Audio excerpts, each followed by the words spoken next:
Good evening and welcome to our regular City Council meeting for Monday, January 4th, 2021. Happy New Year all. I'll now call this meeting to order with a roll call from Madam Clerk. Miller. Here. DeBoer. Here. Cruz. Here. Harding. Here. Dara. Here. Sires. Here. Dunn. Here. All members present, Mr. Mayor.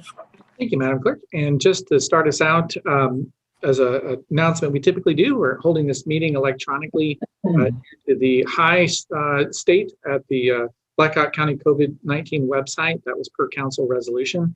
And it's being held in accordance with the provisions of the Iowa Public Information Board for electronic meetings during a pandemic. So with that, are there any, I'll go with approval of minutes. Is there a motion to approve the regular meeting of December 21st, 2020? I'll move. Second. Motion and seconded. Any discussion? All in favor, say aye. Aye. Opposed? Okay, so that passes. Madam Clerk, are there any agenda revisions tonight? I have no agenda revisions, Mr. Mayor. Okay, thank you, Madam Clerk. And I will just give a quick presentation here. I've got a proclamation recognizing 2021 as the Year of the Neighborhood. So with that, I'll share my screen. With the Year of the Neighborhood, January 1st to December 31st, 2021.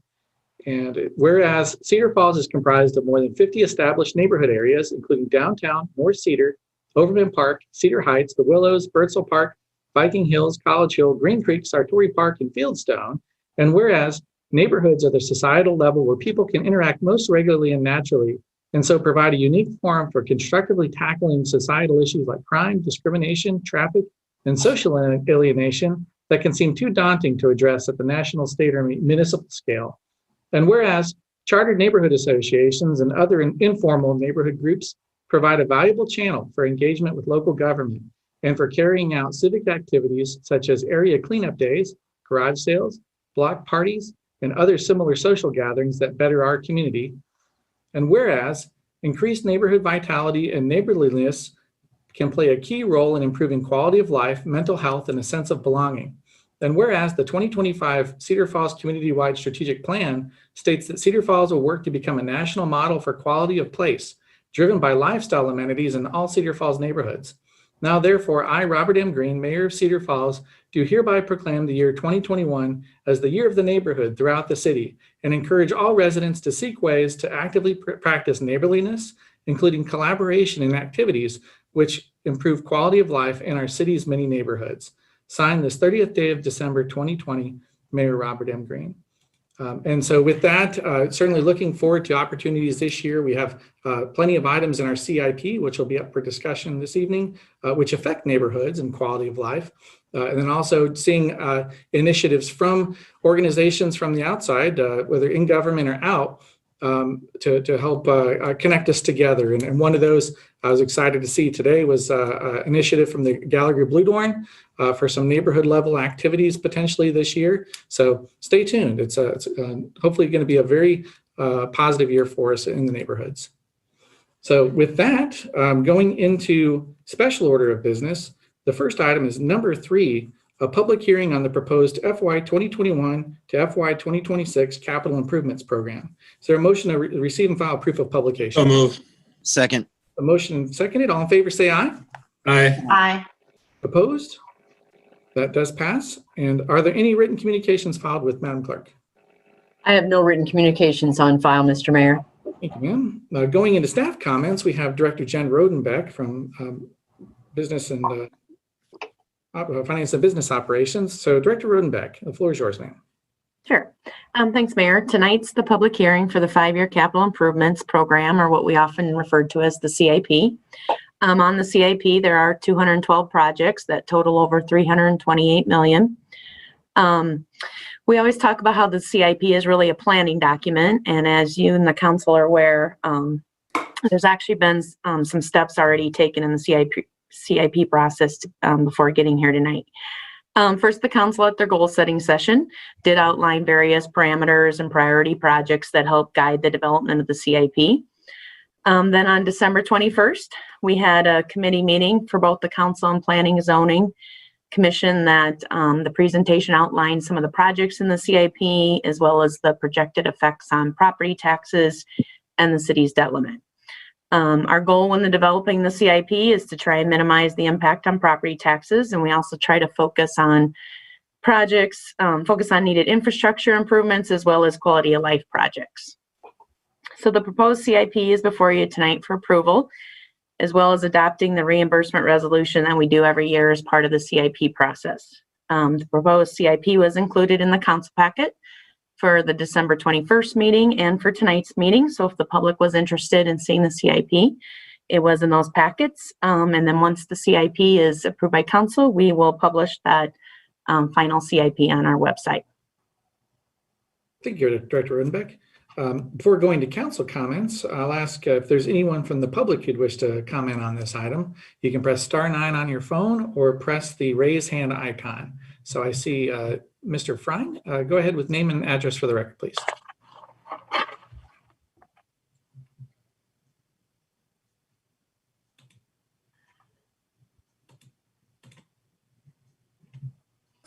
Mr. Can you hear Frein? me? We can, Mr. Frein. Go right ahead, sir. Perfect. TJ Fryan, 1319 Austin Way. I just had a couple of questions on specific items. First of all, number 35 is the Place to Play Park. I can't tell you how excited the neighborhood, the Green Hill Village neighborhood was to see that come about. I know we've been talking about it for years. So I appreciate that. We appreciate that. Number 79 was a RAGBRAI startup. I think it was in fiscal year 2025. I was just wondering if we were anticipating RAGBRAI coming through that year, or how we kind of came up with that year as startup funds for that. Number 122 was the roundabout at Green Hill and South Main. I didn't see, and I could have missed it because I had to keep cross-referencing abbreviations, but I didn't see any grant money listed as a way to fund that project. I know that was kind of a big deal several months ago. 123 was the 58 in Green Hill redo, or whatever you want to call it, in 2026. I was wondering if there was any like initial planning going on into that. 121, and this was where I was a little bit confused on the earlier presentation in the committee of the whole. 121 is a Green Hill and Ashworth improvements for fiscal year 2025. I believe the presentation had 2023 as a repair of Green Hill from Hudson to Ashworth. I was just wondering if there's a reason why 2 years later we'd be looking at, if we did redesign Green Hill between Hudson and Ashworth in 2023, why we'd redesign it again in 2025. It just doesn't seem very cost effective, but that's all I have. Thanks. Good. Thank you, Mr. Frein. And so I'd like to not lose any questions here. And typically I'd want to just keep moving forward with public comment. But since there are a few hopefully simple questions, can staff answer a few of those for us? Ragbri, I think, was one of them. I can start with the Ragbri one, Mayor, and then probably someone from either Director Schrage or maybe Mr. Wiki can help me on some of the street project ones. But in terms of the Ragbri, it wasn't like it was a definite year. I think for Cedar Falls, just history has shown that about every 5 years or so, Ragbri does tend to come through here. So the thought is there a way to just kind of make sure we have identified some startup funds to help with that project? So again, nothing specific about that year. I think it was just kind of estimating that would be a potential year. Okay, and would Public Works be able to answer those other two questions? Yes, I can probably answer a majority of them. So there's a question on item 35, which is place to play parking. If council recalls, this was some slides at goal setting, some concerns about traffic and congestion with on-street parking as people are opening their doors and such when they're going to the park. This item was to add additional parking on Algonquin, which city staff will be doing the work. I believe it was 13 additional parking stalls for the place to play park. There'll be a future public informational meeting on that here coming up within the next month, I believe. So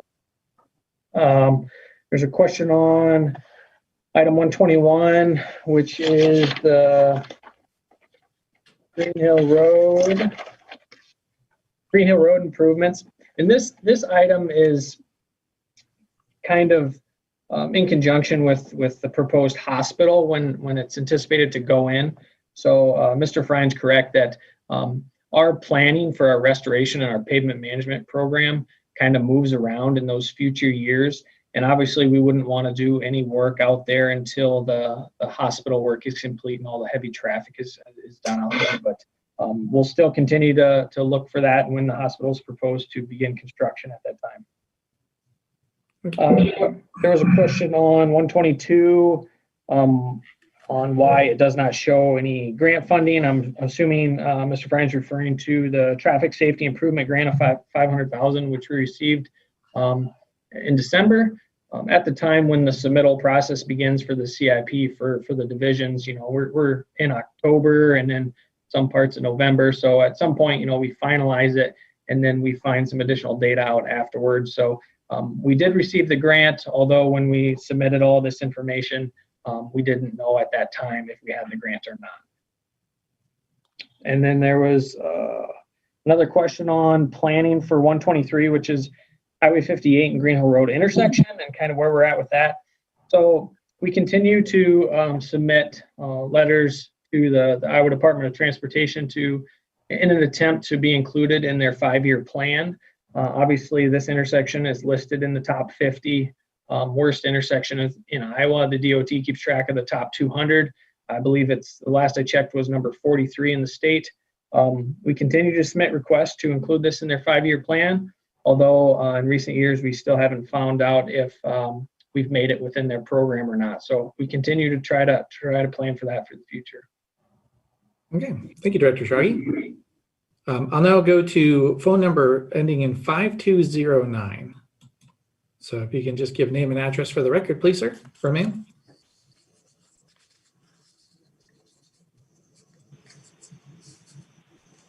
Yes, can you hear us okay?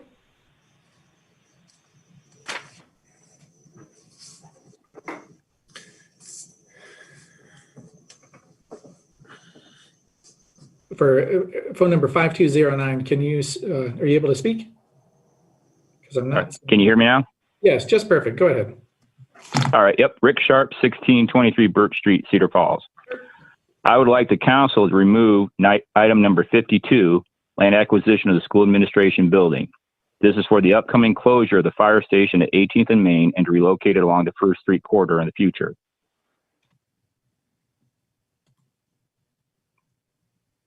Okay, understood. Oh, did you get cut off there, Mr. Let's see, Mr. Sharp, are you still able to speak? So you dropped off there. 52. Okay, there we are. So, All right. sorry about that. Okay. Yeah. Go ahead, Mr. Sharp. Yep. Thank you.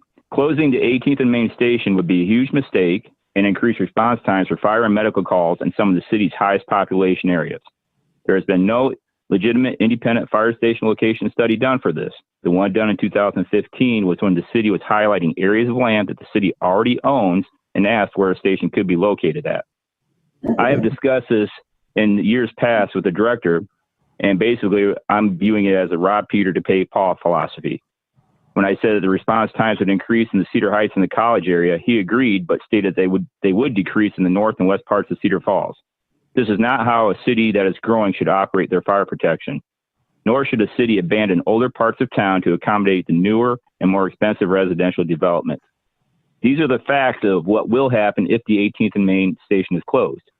Response times will increase in the Cedar Heights area, commercial and residential properties along University Avenue corridor all the way to Waterloo.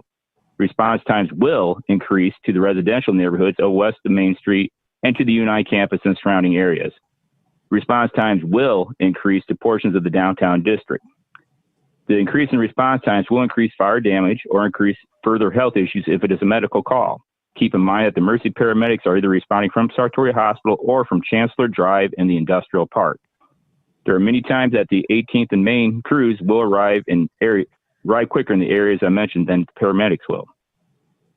The location of the public safety headquarters at Green Hill and South Main cannot get to these areas faster than the 18th and Main station. The proposed location at the school's administration building cannot get to these locations quicker either. You're putting the safety of the public and their property at risk if you move ahead in this direction. I'm in favor of increasing fire station coverage across the city.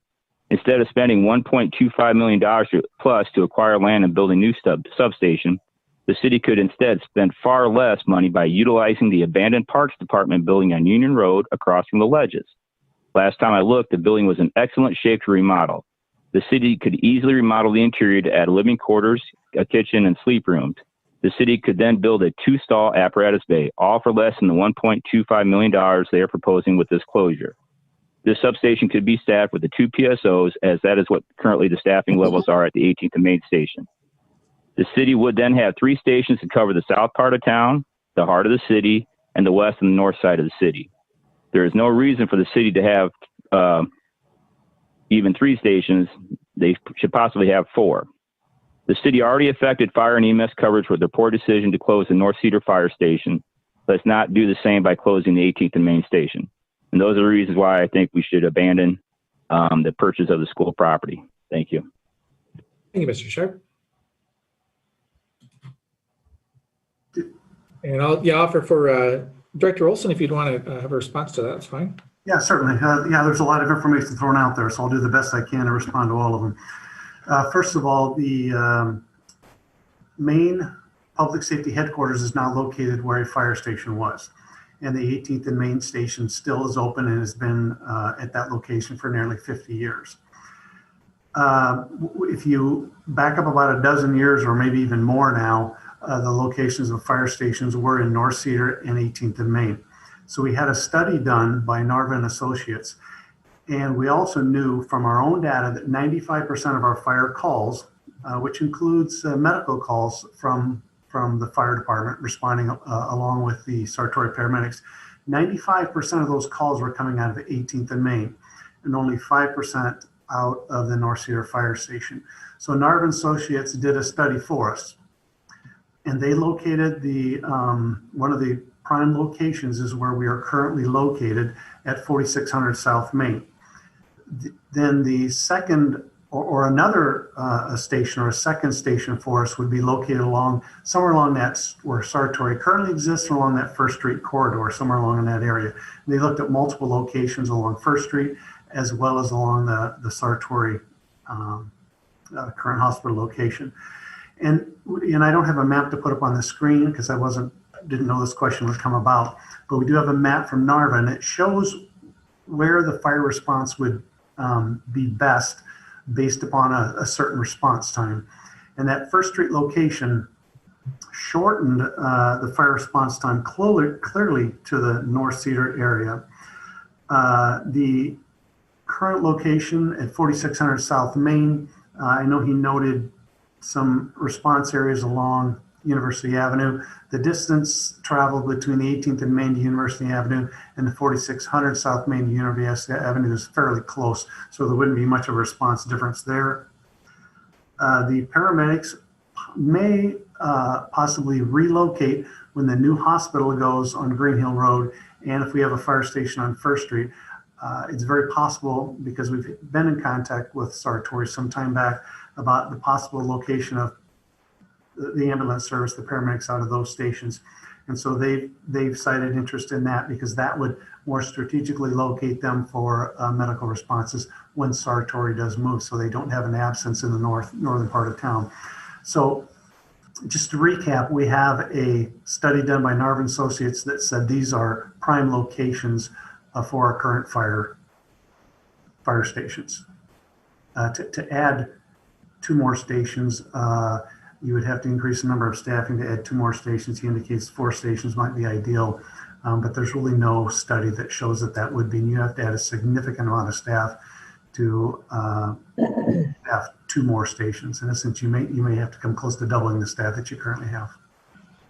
Thank you, Director Elson. And just as a reminder, this is a planning document for moving since this is FY 2024 to 25, it still could be brought up before council for removal later on. Oh, absolutely. Yeah, it would. Yes. This doesn't commit the city to the expense of it just yet, but it will eventually. Okay, thank you very much. Going to Mr. Skane, I see your hand. So Mr. Skane, just name and address for the record, please. And you should be live. Yes, Jim Skane, 2215 Clay Street. Hey, Mr. Skane, I would like to amend what Public Safety Director Olson just said. The city had 3 fire stations. The third fire station was at South Main, and it was torn down after the decision was made to build the public safety building there. So that was an expense. And then the public safety building resulted in more than $11 million to be built. So actually, the city lost a lot of mobility by putting the public safety building where it is. And it's reached, I've timed, it's reached from North Cedar and even from the eastern boundaries on Rainbow to increase the number of minutes it takes to get from the public safety building to a fire in that area. So I would, certainly recommend that the Main Street not be torn down.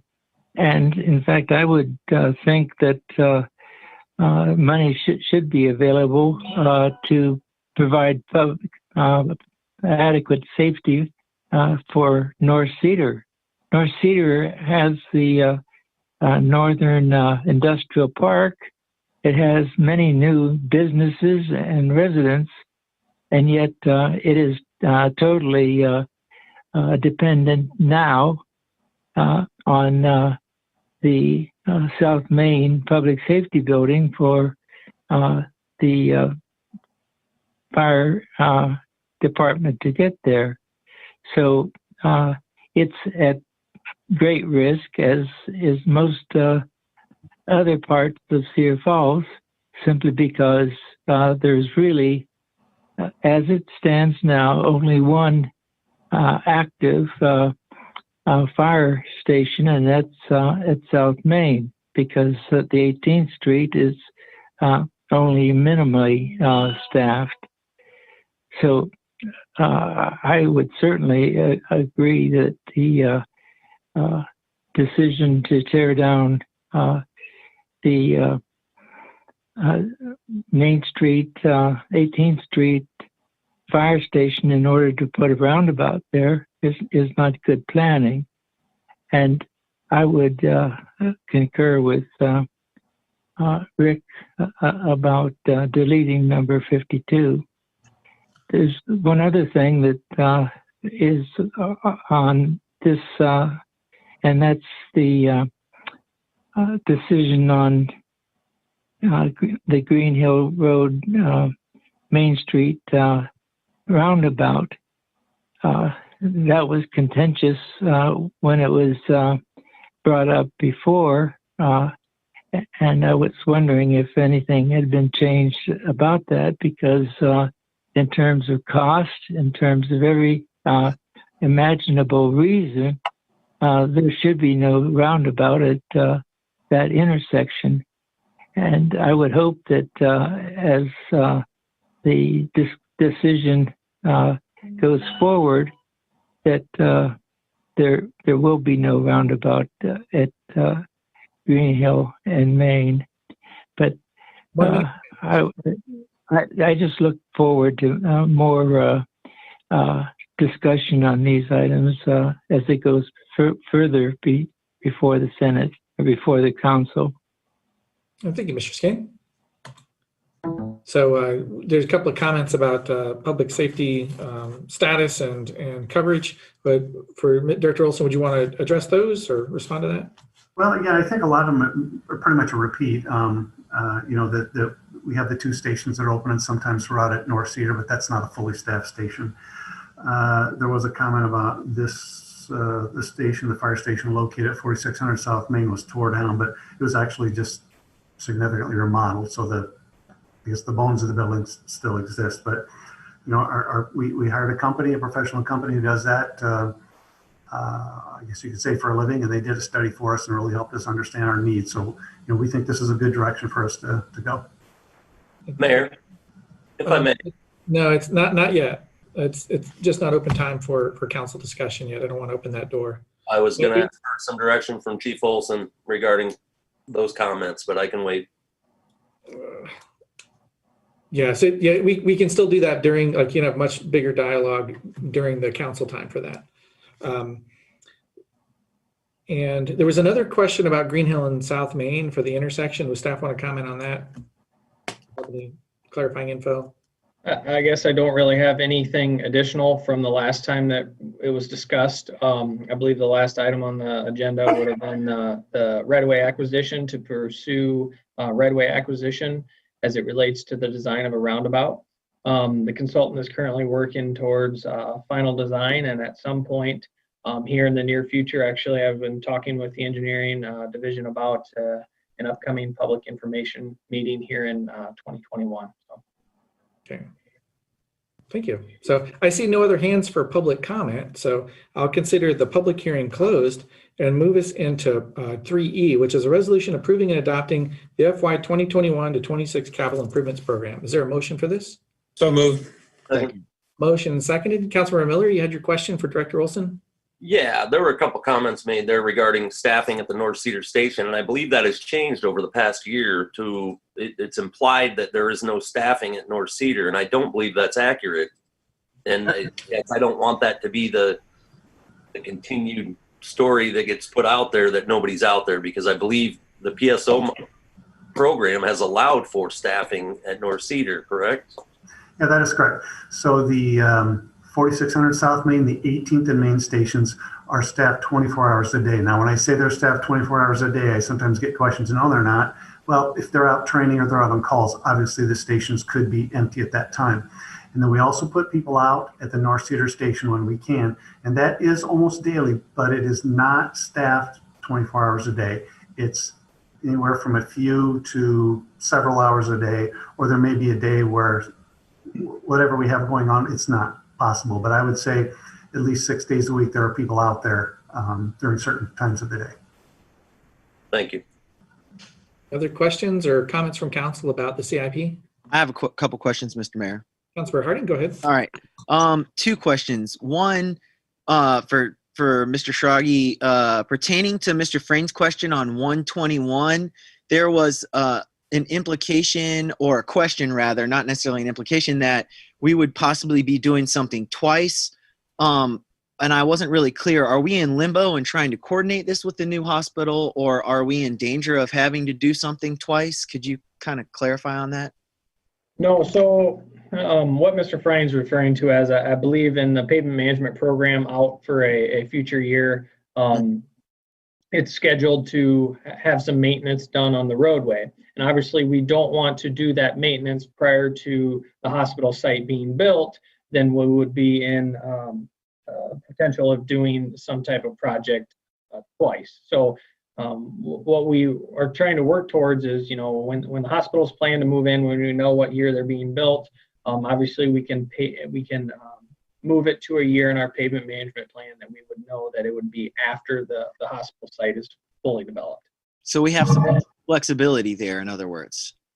Yes, what we always say is, that the future pavement management years are, between 80 and 100%. Obviously, we have those streets that after a winter frost completely deteriorate and they move up a couple years or move back a couple years. Okay. Thanks for the clarity. I appreciate that. And then my other question pertains to Mr. Sharp's question. I guess I don't feel like necessarily amending or removing number 52 at this time, because I'd have to do a whole lot of studying to note it, but to know if that's a smart move. But my question would be, and I know we talked a little bit about this at goal setting, but what is the exact plan for the acquired land in number 52?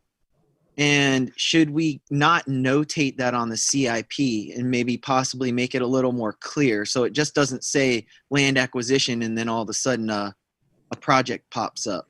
So do we have exactly what we want to do with that land? Does staff know yet?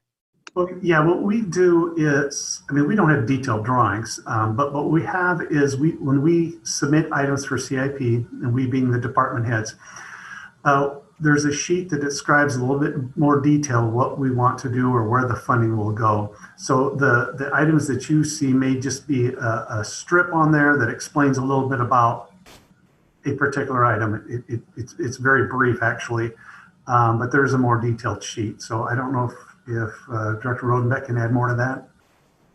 I was going to mention that too, is that obviously on the main CIP summary sheet, we try to be a little brief in our description just to allow for space. And then obviously the whole book, contains a detailed explanation for each project. So like in this case, 52, you can go to the detailed sheet and see more about it. But I do want to reiterate what the mayor said earlier, is that this is why at the beginning of my comments, I always say the CIP is a planning document.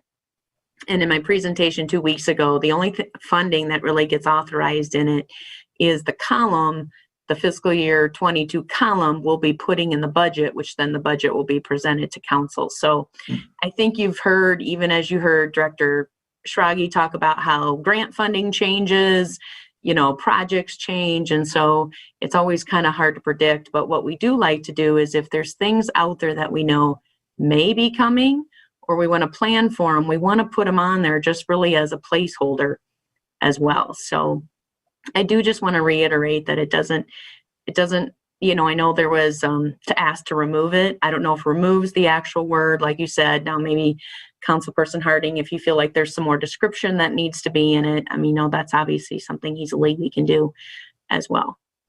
Yeah, I think, I think the discussion is one worth having. But I guess at this point in time, I would like to see possibly some clarifying language just on the list. I do obviously know that it's awesome that we have this slide and you can read and it tells it all, but instead of just simply listing land acquisition, I think we could list land acquisition for a new fire. I don't know, however you guys want to word it, just maybe slightly more descriptive so it doesn't seem so vague would make me feel better for clarity's sake. And I don't know if that's something we would need to make a motion to do, or if that's something that we can just kind of roll with. What is that a question for Kevin? Well, would you be comfortable just having that as knowing that as a placeholder?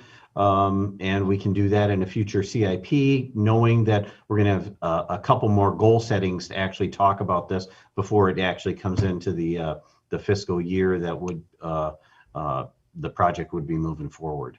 I mean, it might be semantics, but I'd rather change it now and just get it listed if we're going to put it on the website. It doesn't really alter the document. It just kind of shows what the land acquisition is for, and then it's pretty clear.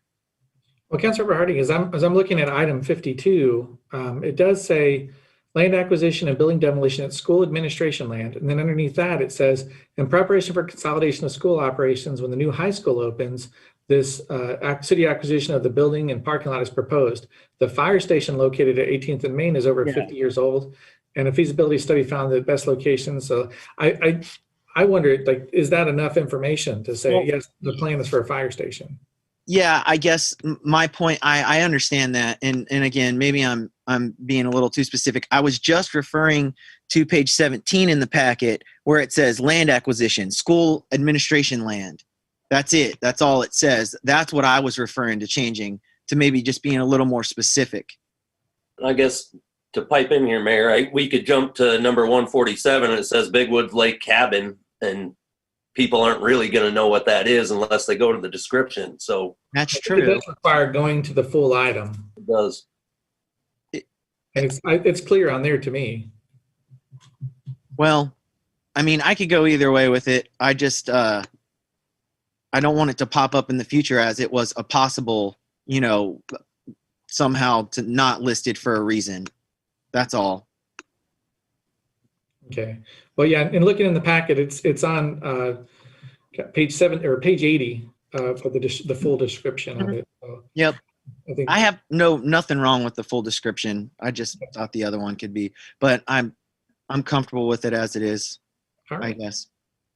So any other council questions or comments? Councilmember Cyrus, please. I'm a little more cautious with taxpayer money just because I'm kind of a conservative type. I have a problem with blanket okaying $328 million over the next 5 years. I'd like to see council work and make priorities of some of these things. So, because some things in there are much more important than others, and timing is everything. I'm glad that we have money right now. I'd like to see a few things changed around. I just have a little bit of an issue with, we spent some time at goal setting, but $328 million over 5 years is quite a tremendous amount of money. So I just always like to look at what my priorities are before I spend money as my own self. And I'd like to always do the same due diligence with taxpayer money, because it's not just a bowl full of money that we have as a council that comes from taxpayers, and I always want to watch out for that. So I'm for a tremendous amount of these CIPs, don't get me wrong. Some of them I'm not in favor of, but I'm just more cautious and want to err on the side of the taxpayers and watch their money closely. That's all. Other comments, questions? I guess I would just argue that it's a planning document, and like I think Jennifer called it even a placeholder. It's something that in the future, as it draws closer, we'll have more specific discussion.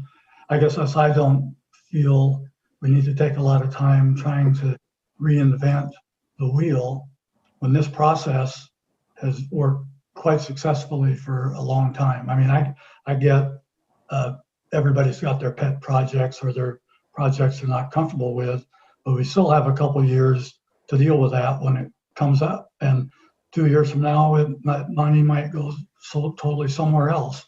But right now, it's a seed that's been planted, and we need to just let it sit there. You could go down this list, and every third item, you could question why are we doing that, or isn't it too soon, or whatever. And this is just a roadmap, and so having these discussions, I think, is not moot. It's good, it's healthy, but this process works very well, and I don't think we need to spend a lot of time with it. Mayor, if I can say something as well. Certainly, Councilor Miller. I think probably 3/4, excuse me, probably 3/4 of the projects on this list have been here for 2 or 3 years. And in terms of the planning that has gone into every one of these projects, or how slow the process is for every one of these projects, which is intentional to make sure we're not spending money foolishly. So I don't know, Mr. Sayers, who you're talking to, how you're spending money more conservatively, but this community does almost everything very intentionally. And this document is living proof of that every one of these projects has been on here for a number of years while the dollars and cents get worked out, while the plan gets worked out, while everything falls into place for each one of those to happen. So I think it's very intentional and very well done, in my opinion. And just one other comment, if it makes you feel better, Dave, there's several items that have never happened that 5 years ago I was very hopeful would. So as time progresses and things come up, things get modified. Right now, this is just a potential use of this money. And as time gets closer, it might happen, it might not. But now we could go down the list and have this discussion on every item. So, but I appreciate your wanting to be conscientious about it, but I don't think this is spending the money yet. It's just holding it there for potential use. Okay, so with that, any final comments? Seeing none, it's been motioned and seconded, and it requires a roll call vote. Sayers, Nay. Dunn. Did you say aye? Yeah, yay. Miller, Aye. DeBoer, Aye. Cruz, Aye. Harding, Aye. Dara, Aye. 5 voting aye, 1 voting nay, Mr. Mayor. Madam Clerk. Moving into item 4, which is related, it's a resolution declaring an official intent under Treasury Regulation 1-TAC 150-2 to issue debt to reimburse the city for original expenditures paid in connection with specified projects. Is there a motion to approve this item? So moved. Second. A motion and seconded. Any final council discussion on this item? And any from the public? Can raise. Okay, so I see Mr. Skane.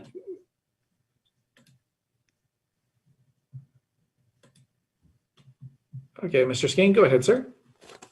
Yeah, I mean, this particular wording is so non-transparent that it makes no sense. And it should be worded differently, but even though it's so badly worded, what is this about? I'd like to have an explanation as to what these projects are and the rest that are included in this particular agenda item.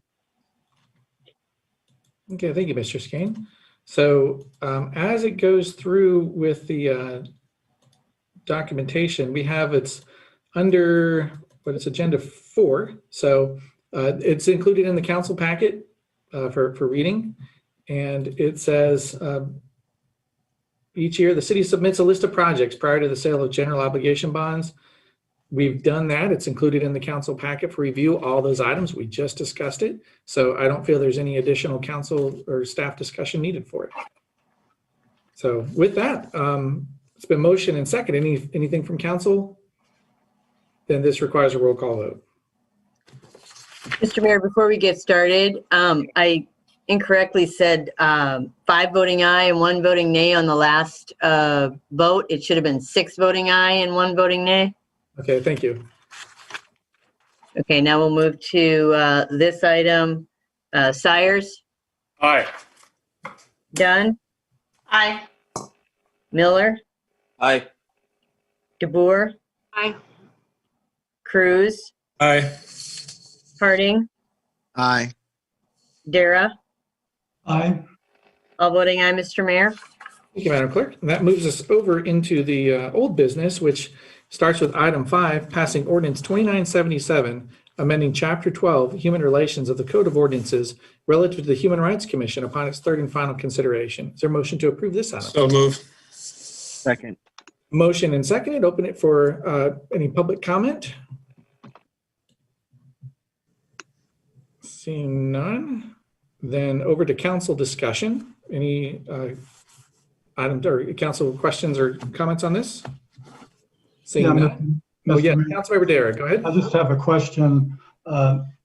Basically, where we go from here, we're kind of redefining or starting to redefine the role of the Human Rights Commission.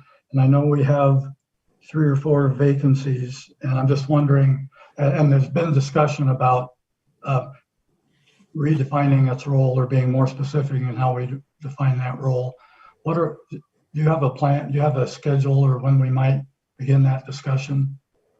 Hopefully the council will be involved with that along with the Human Rights Commission. Yes, and I'd be happy to talk about that maybe during staff updates or council updates. I'll put a note for that. But we're talking about the question of just amending this item itself. So I want to make sure that the conversation stays with that. Okay. So anything else for this passage of this item? Question on the floor. Okay, it's been motioned and seconded and requires a roll call vote. Sires, Aye. Dunn, Aye. Miller, Aye. DeBoer, Aye. Cruz, Aye.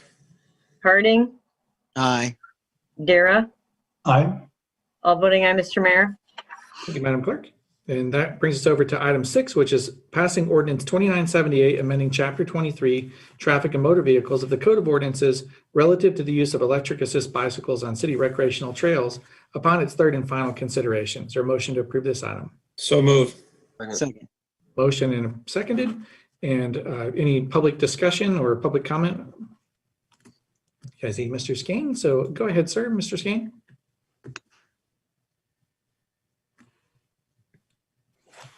Yes, Mr. Mayor, Yes, sir.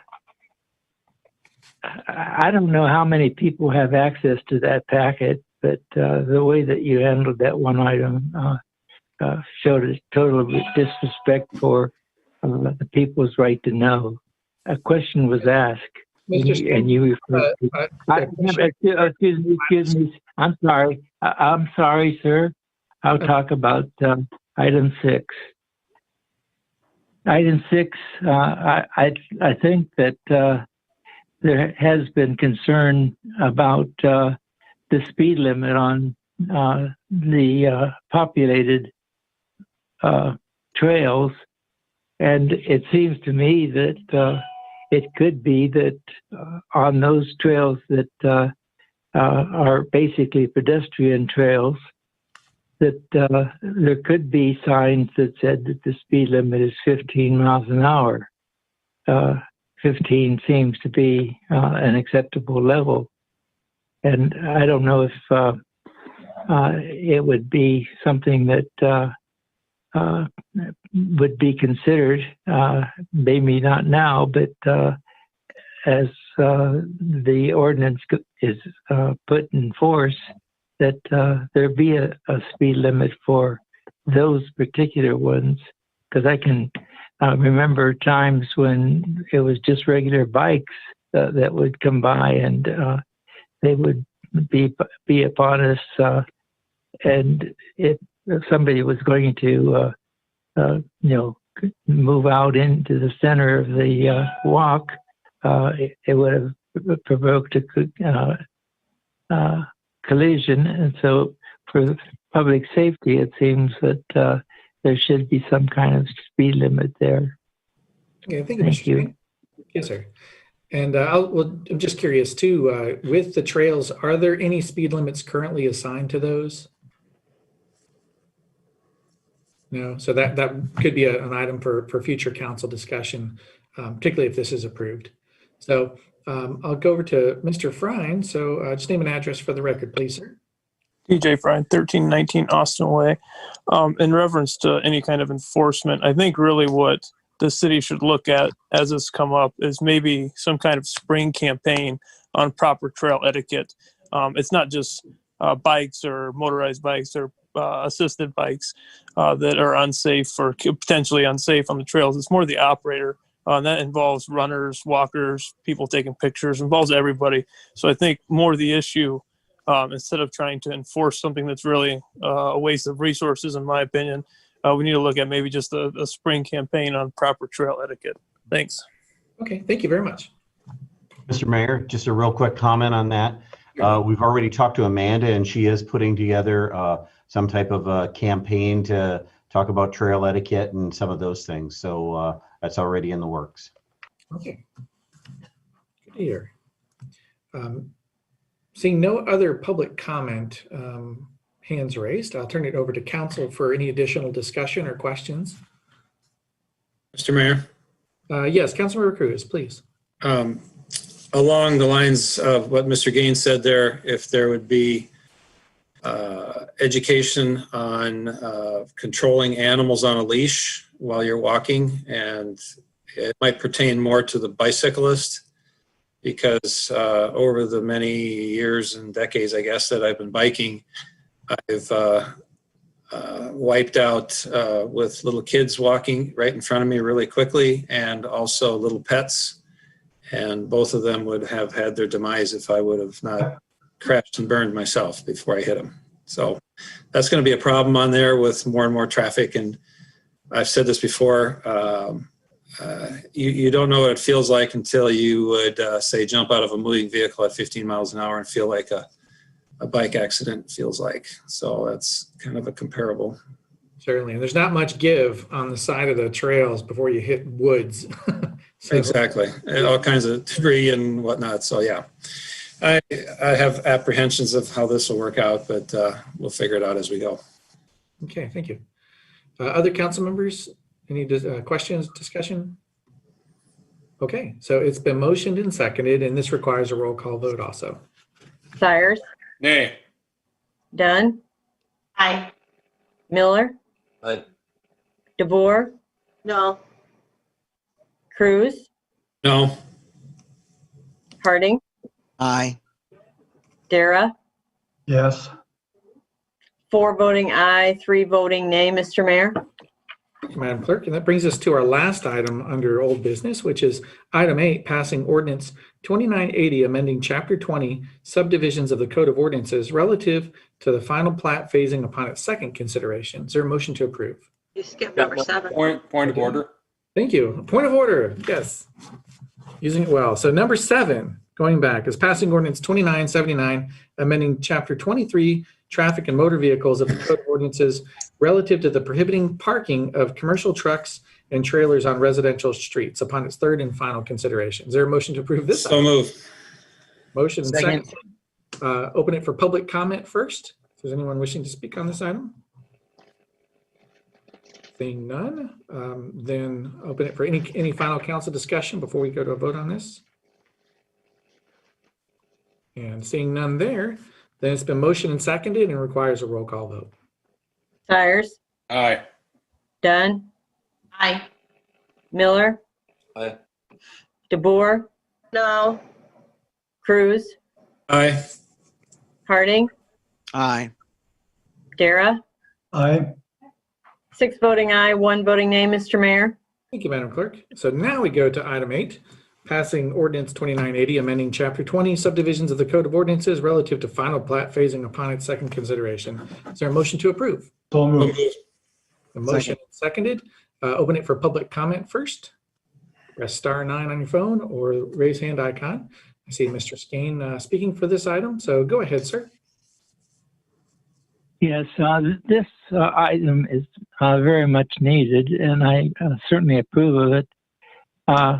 The question I have, because I have gotten lost in some of these subdivisions because of the way the streets were constructed. Is there any thinking about maybe putting key signs to enable people to get back out of the subdivision? Because it certainly would be needed if traffic in and out of the subdivision is to be effectively handled. But I certainly approve of the item 8. It's past needed. Thank you, Mr. Skane.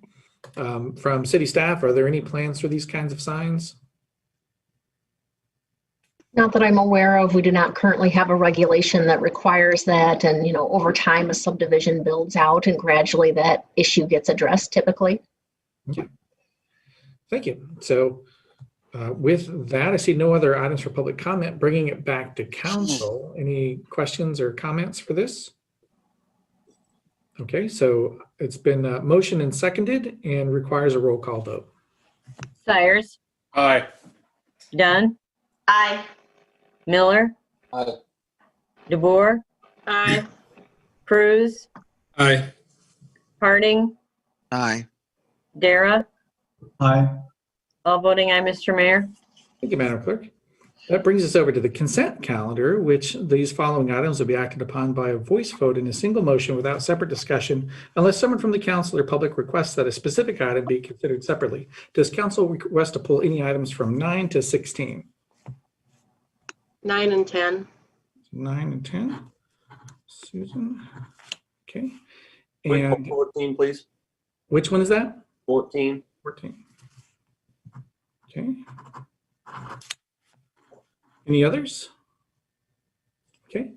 And then from the public, any items requested to be pulled from 9 to 16? Okay, seeing no additional. So I'll go ahead and read items 11 through 16, or excuse me, 9 through 16 minus 9, 10, and 14. So item 11 is approving the following recommendation, or approving recommendations of the mayor relative to appointment of council members to appeals boards. Item 12 is approving recommendations of the mayor relative to the appointment of members to boards and commissions. Item 13 is receiving and filing committee of the whole minutes relative to capital improvements program.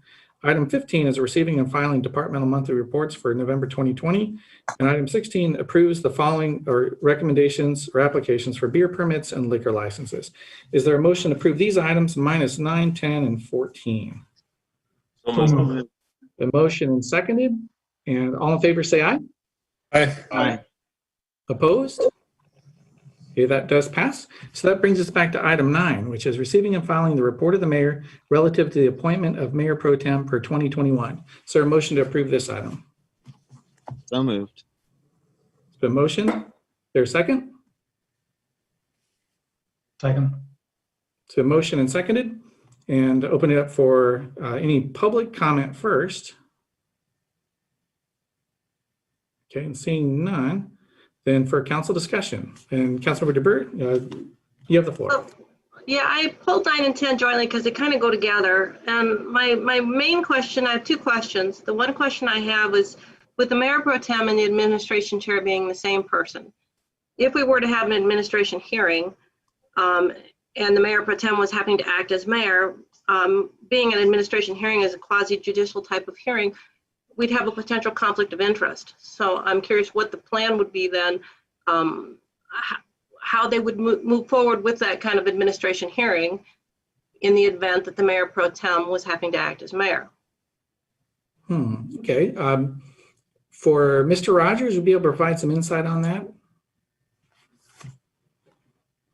So I'm wondering about the conflict of interest. How would the conflict of interest arise? Well, before we've had grievance hearings, the mayor doesn't attend those administration hearings. And so in this particular case, you'd have a mayor pro tem acting as mayor running the meeting. Wouldn't that be a conflict? So that would assume that the mayor pro tem then has been acting in such role Well, for. right. Well, in the time of a pandemic, you never know who might get COVID and who might have to, Sure. fill in.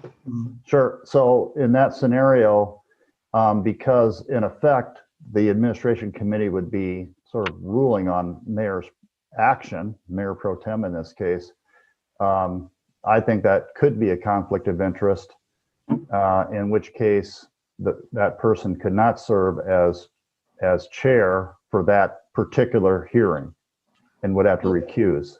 Would that be the main reason why, I guess I've been on 17 years, I've never seen the same person be assigned both positions. Would that be one of the reasons why they've always had, there's 7 council members, why they've had different people doing these different positions?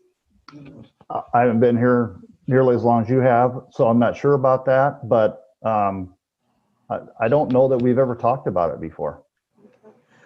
My other question I had, which it kind of goes to number 10, but I'll go ahead and ask it now, is on the committees, they listed all 7 of us. Wouldn't, in the past, there was only 5 of us on each of those 3 committees. Is that something that would be done later when we formalize the committees again? I'm concerned why all 7 of us are listed. It was, all 7 were listed last year as well. Right, but I thought that we were going to go back to the system of actually using our committees. I believe that's actually the way it is in the ordinance, is all 7 members are assigned to a committee right now. Yeah, and the goal is to, committees. Yeah. So there's 7 members assigned to the standing committee, special committees only 5. That's according to the code of ordinances. Right, that's because when it was changed, when we went to the committee of the whole, but prior to that, when we had the 3 actual committees, there were actually only 5 of us on each of the committees. We all served on 2 committees. Oh. Yeah, I'm not sure what the past practice was, but the ordinance is clear on that, 7 members. yeah, and For clarity's sake, moving backwards to Sue's original question, how would that happen? Should Mayor Pro Tem have to recuse himself from the admin chair? Who fills that role? The balance of the administration committee members would nominate a chair for that meeting, that hearing. Thank you. yeah, and we haven't had an admin committee meeting this past year. I think there were 3 the year before. There were a few grievance hearings. And since they're tied together, the reason I was looking for pro tem assignment and planning to do the pro tem as the admin chair also was to provide the pro tem an opportunity to exercise the presiding officer role and to get comfortable with that. Because I think it's very important if somebody is going to be the mayor pro tem and has to serve in this capacity at this meeting, I want that person to have some experience in that. So if it makes sense if there's that big of a concern, certainly for next year, we can switch it out. But while we're on this topic, I just want to ask a question. Since we haven't really had these committees operating for a while, is there an opportunity, will there be an opportunity to just kind of sit down and talk about what these committees are intended to do? Yes, and I think that's a good question for 10. I don't want to be too technical on this, but the question I was still on 10. Pro tem. Okay. But I would love to just, have that brought up in the next item. Okay. So with that, it's been motioned and seconded. Any further discussion on this? Seeing none, all in favor say aye. Aye. Opposed?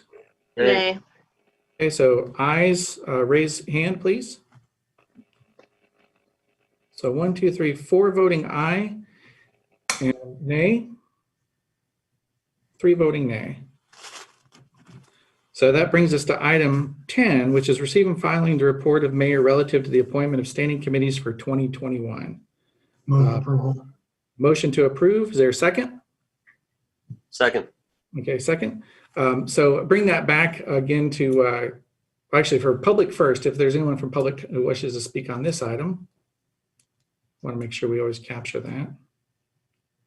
Okay, seeing none, then Councilmember Derry, you had a question about this.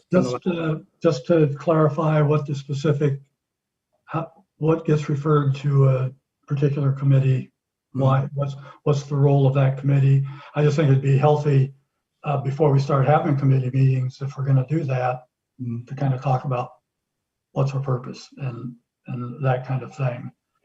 Right, and I'll note I don't want to have a committee just to meet.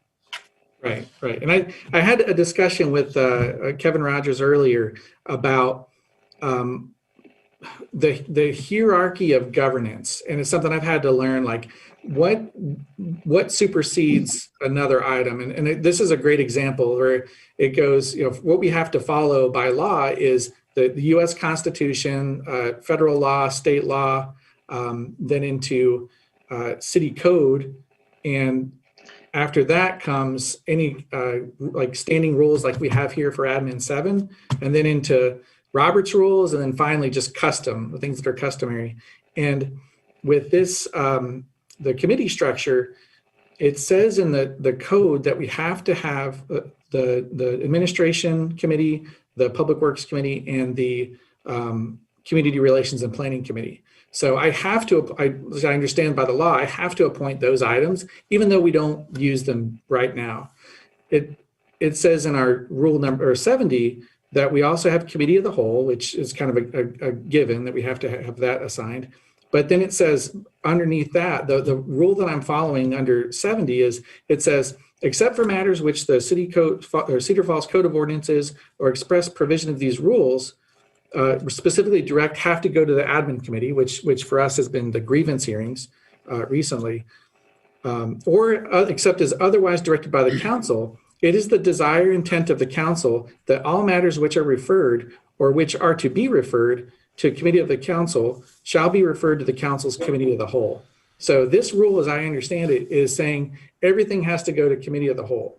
So there's no, unless this rule changes, it's going to stay that way. So we certainly have these other 2 committees, public works and community relations and planning, available to do work and to deliberate and come up with recommendations. But until council changes that rule, we won't do it. So that's what I would like to see. And it's part of our work sessions that are planned for this next year, is to have a discussion of the committee structure. And exactly as Frank has said, what are those committees going to cover? What sorts of topics are we going to assign to each of them if we want to do it? And I think that's the first question, is do we even want to re-engage with that traditional committee structure? So that's going to be one of, I think, the bigger topics this year to work through and to take our time with. And I don't think council, it's up to your timing on it, but I'm thinking we do want to sort of gradually take our time and get this set up, and maybe possibly use the committees as they are. If we want to decide we want to add additional committees, we can. But again, that's a bigger discussion, probably for a work session. Does that help to answer your question, Frank? It does. And I just guess my desire would be to have that work session sooner rather than later. Because I've got some thoughts on an alternative to committees that I was hoping we could talk about sometime. So okay. It's great to have them. I think if there's a real good purpose to have them, it's a great idea, but to have them just to have them and not know what our purpose is, to me, doesn't make a lot of sense. So the sooner we can do that, in my mind, the better. Okay. So other discussions for this item. Yes, Councilmember Cruz, go ahead. Thank you. Regarding choosing the chair for each committee, in different organizations I've been in, when you have a group of people in a committee like this, the committee themselves nominate their chair. Mm-hmm. And in this case, you're doing so, but I would think that I would be more inclined to have the committee themselves appoint their chair. Okay, and that certainly is up for referral if you would like to have the city code changed, but that's just not how the city code is written now. So it specifically says the mayor will appoint the chair as well as the members of the committee? Correct. Okay. Okay, any other discussion on that item?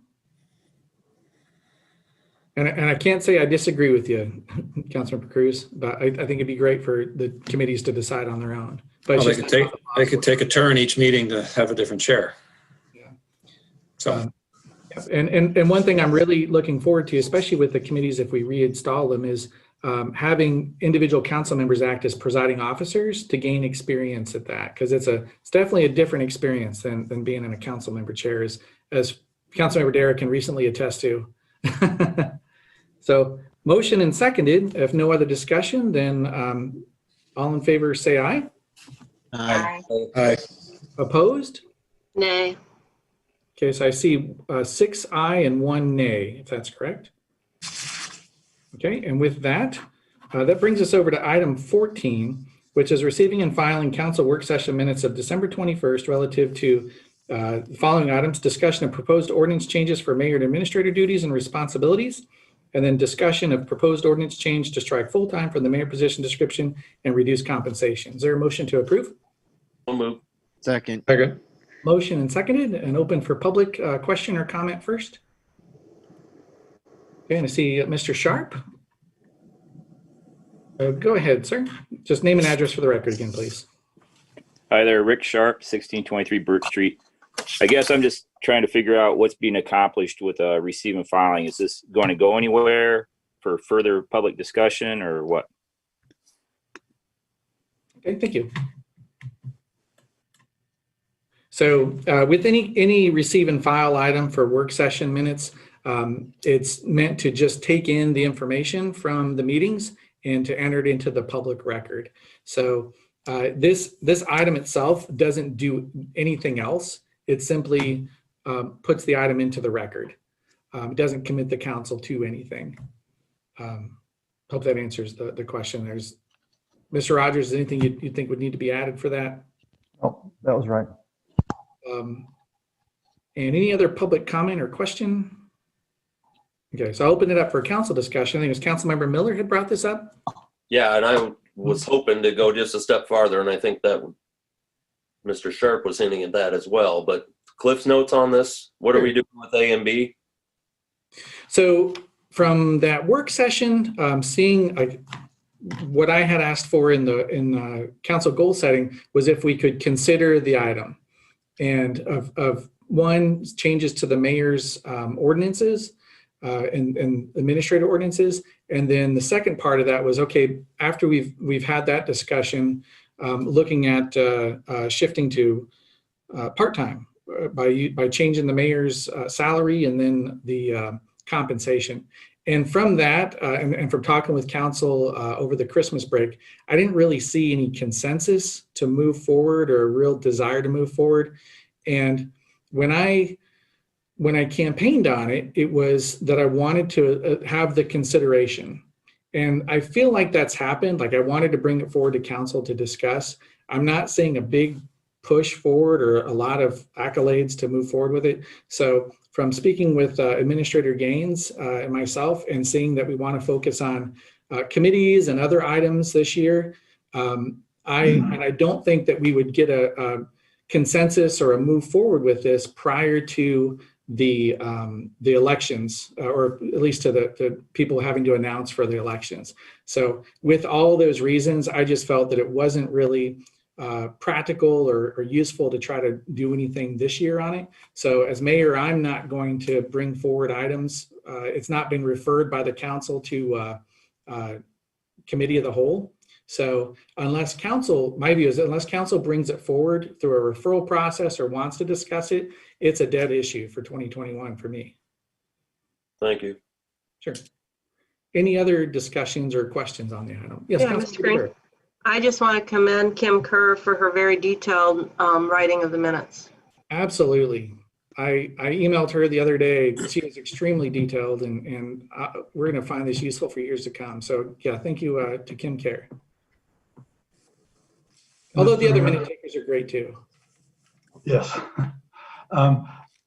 Councilor Dare, go ahead. Well, I guess I'd still like to have us kind of do a better job of clarifying what all of this means. I feel like there's a lot of miscommunication out there right now as far as what the administrator's role versus the mayor's. I keep hearing the term power grab and this kind of stuff. And I really feel like all that's occurred is that we've accurately defined what's been happening for a long time. And the better we can communicate what this all means to the residents, I think is something we need to continue to be conscious of at least. Okay, thank you. Yeah, so with that, still looking at these being just approval of the minutes themselves. And I was willing to comment further on it just because it's in the minutes, it says January 4th, we would bring it up again or something like that, but it's not going to happen. So I just wanted to make that clear from after the minutes. Okay, anything else for this item? So it's been motioned and seconded, and all in favor say aye. Aye. Opposed? Okay, that passes. And I believe that brings us out of consent calendar and over into the resolution calendar. So this brings us to item 17. When I should say too, the following items will be acted upon by a roll call vote in a single motion without separate discussion unless someone from council or public requests that a specific item be considered separately. Does any council member wish to pull item 17 through 24? I'll pull 17. Okay. And any others from council? Okay, and from the public, I see Penny Pop, so go ahead, Penny. Good evening. I also want to pull number 17. 17, okay, great. So we'll make sure we Thank you. come back to you to comment. And any others? Seeing none, then I'll read the other items. Did I miss something? Okay, so read the other items minus 17. Item 18 is approving adopting the rate of $3.89 per $1,000 taxable value for downtown municipal improvement district for 2022. And then 19 is a resolution approving and authorizing execution of a settlement agreement and release with James Loan Properties for the West First Street reconstruction project. 20 is a resolution approving and authorizing expenditure of funds for the purchase of a license relative to upgrading operating systems for the city's computer servers. 21 is a resolution approving and authorizing execution of an owner purchase agreement and approving and accepting a temporary construction agreement in conjunction with the Cedar Heights Drive reconstruction project. 22 is a resolution approving and authorizing execution of a owner purchase agreement and approving and accepting a permanent sanitary sewer easement agreement and temporary construction agreement for the Oak Park sanitary sewer repair project. 23 is a resolution approving Carolan minor plat number 1. And item 24 is a resolution setting January 19th, 2021 as the date of a public hearing on proposed funding distribution of the state's community development block grant funding relative to the CARES Act. Is there a motion to approve these items? Where is it? Minus 17. Second. Motion, is there a second? Second. Motion seconded. And this requires a roll call vote. Myers, Aye. Dunn. Aye. Miller, Aye. DeBoer, Aye. Cruz, Aye. Harding, Aye. Dara. Aye. All voting aye, Mr. Mayor. Thank you, Madam Clerk. So that brings us to item 17, which is a resolution approving and adopting amendments to Administrative Policy Number 7, City Council Meeting Procedures. Is there a motion to approve? So moved. Second. Motion and seconded. Open for public discussion first. So Rick Sharp. So go ahead, sir. Name and address for the record. All right, Rick Sharp, 1623 Birch Street. So after reading this policy proposal, my first thoughts are you kidding me? First off, while I understand the intent to move to public forum from the end of the meeting to the beginning, I would ask that an alternative be considered. Why not have 2 public forums? One at the beginning so the people that want to speak early can do so. Keep the second public forum at the end. Sometimes a person may not have anything to say until they hear how the council meeting progresses. Sometimes a person may want to say something after the public comment section for an agenda item has ended, and the only place to bring it up is at the end, especially when the council or staff provides a non-answer, answer. Some of these ideas or comments from the public occur in the moment, and they would like to address it at that meeting, not 1, 2, or 3 weeks later. The proposal to reduce the public comment time from 5 minutes to 3 minutes is incredulous. We have a majority council and staff that has had a reputation for not listening to the citizens, and then by consensus at goal setting, you support limiting it at the time a citizen can speak from 5 to 3 minutes? What are you concerned or afraid of? Please let all of us know the reasons for this change. Approving this will show that you don't want to hear from the public. Do you realize for some citizens it can be nervous or intimidating position to come up there and speak? Due to their nerves, they may not be able to get what they want to say in 5 minutes, let alone 3. Others of us have things to say that provide facts and solutions that may not be able to fit it in 3 minutes. How does reducing that 2 minutes impact your lives? Citizen involvement in government is on the upswing.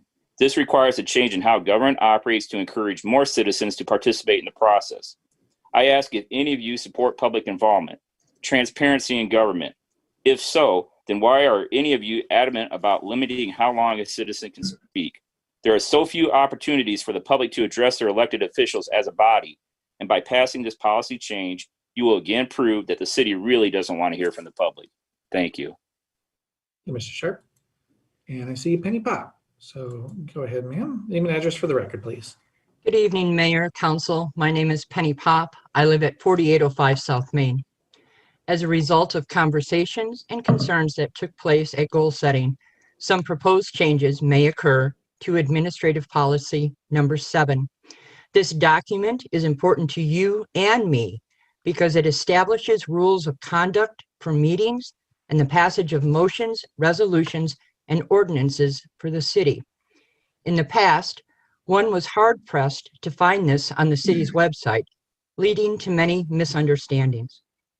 One suggested change is to move public forum to the top of the lineup, so to say.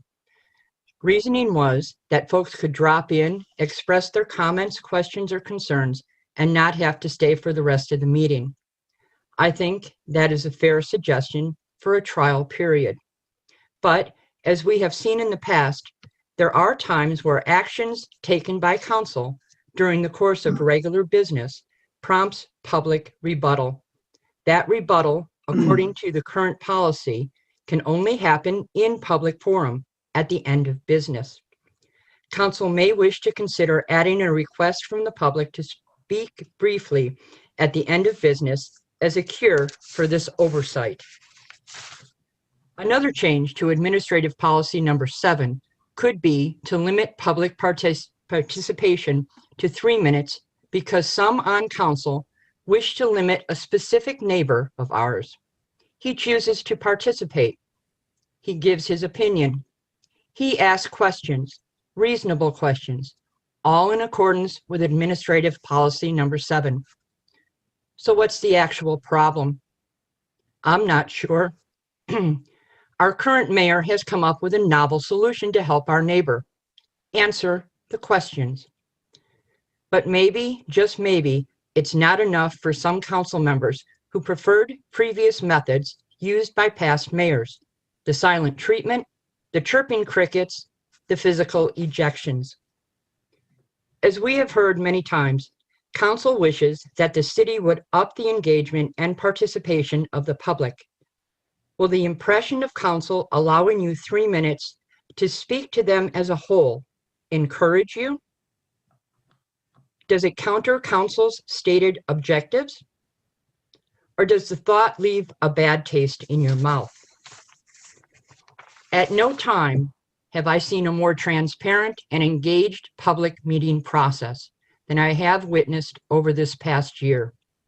Discussions are held in the public eye, and we can see who is accountable for their actions. The public can participate. The mayor has facilitated these changes. These are signs of leadership and good governance practices. A council decision limiting public participation to 3 minutes cuts to the heart of these good governance principles. Principles that council has accepted over the past year. And in case you're wondering, I'm at approximately 4 minutes. Thank you for your time. Thank you, Ms. Bob. And I see TJ Frien's hand, so go ahead, sir. Name and address for the record, please. TJ Frine, 1319 Austin Way. I know that at the beginning of January 2020, there was a move or to grant somebody a possibility of up to 7 minutes by council's request. And I think that maybe has been used one time. But at council, or at least the mayor, recognized the importance of citizen input and the potential that it could go over the 5 minutes. But now all of a sudden we're thinking that 3 minutes. Are we going to look at granting somebody the possibility of 5 minutes or an additional 2 minutes, as was before, was the practice for all of 2020? And then so often when you're speaking in public forum, without having the engagement of a back and forth, it's nearly impossible to get your question answered if you ask multiple questions. And I say that because sometimes when you get an answer to a question, it generates another question or a different question or leads you on a different path to the same discussion. But you can't do that in a public forum. And then just on that note, if you're going to consider limiting public forum, I would say you would have to, or you should have a public forum at the beginning and at the end as well, like Mr. Sharp said. And then I would hope that there'd be some accountability if this were to pass, which I hope it does not, to council members to engage their constituents outside of council meetings. I get the same two council member responses to several emails that I've sent out, and I don't see anything else. So if I can't engage them for more than 3 minutes twice a month, I should be expecting some kind of response other avenues. So thank you. Thank you, Mr. Frine. And I see a phone number ending in 3375. If you can just please give your name and address for the record. Looks like you may have to unmute there on your end. And I'm not seeing it, so I see another instance of that call, so I'm going to try that one instead here.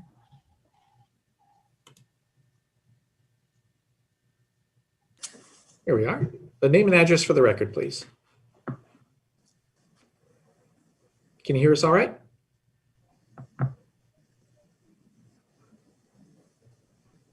Okay, I'll give a few more seconds here.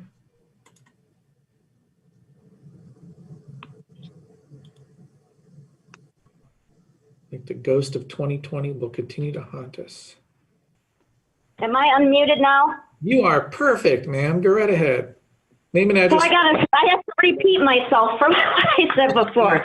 Okay, this will take 15 seconds. This will take 15 seconds top, so you don't have to worry about me rambling on. Regarding what Dave fired. Your name and address for the record first, for the minutes.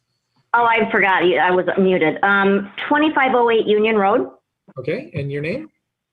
Minette Anderson. Minette Anderson. Thank you so much, Ms. Anderson. Go right ahead. Okay, so as far as the taxpayers, like Dave Sire says, that is absolutely correct.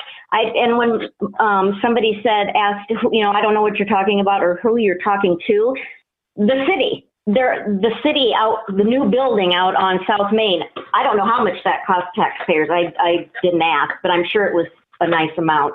So, ma'am, I'm going to interrupt and just ask, does this relate to the resolution? Oh, I thought we could talk about anything at the end. No?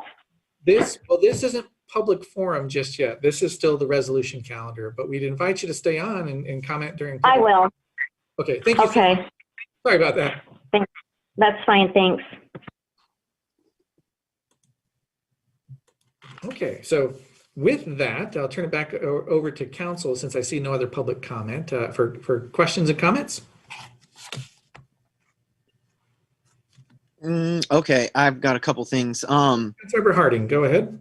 I think that part of the 3-minute thing was efficiency. Other councils do it, but I can see how it looks and how it could limit. We've had a lot of good dialogue lately, and I've been thinking about this one a lot over the weekend.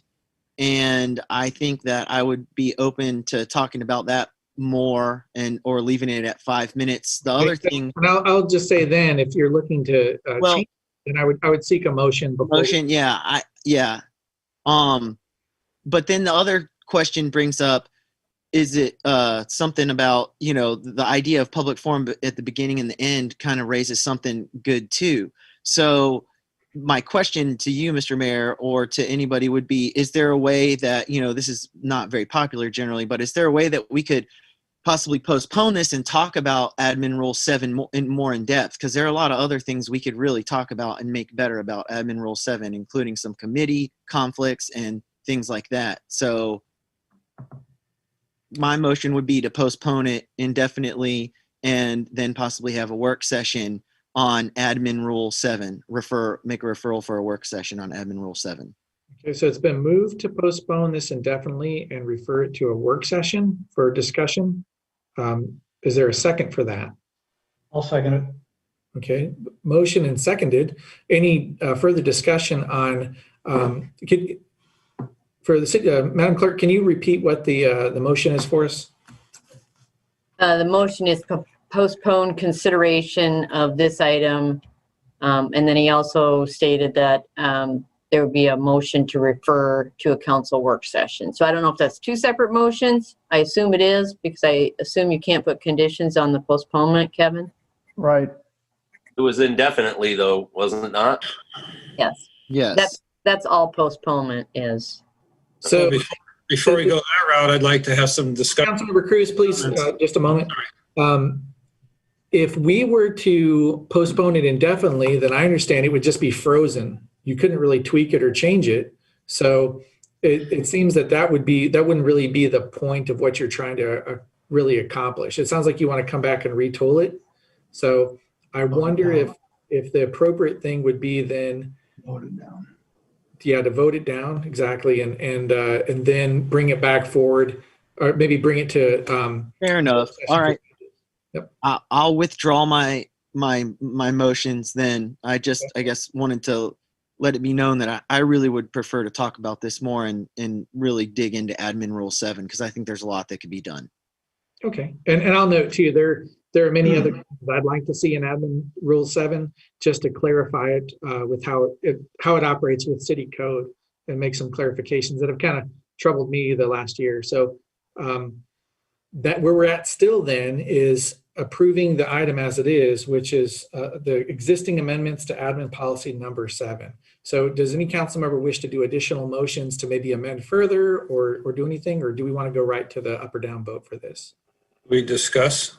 Yeah. Oh, yes, please, Councilmember Cruz. Thank you.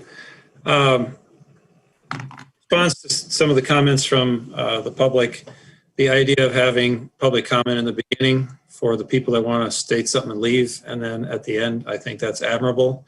The 3-minute mark is not set in stone, as was discussed at goal setting.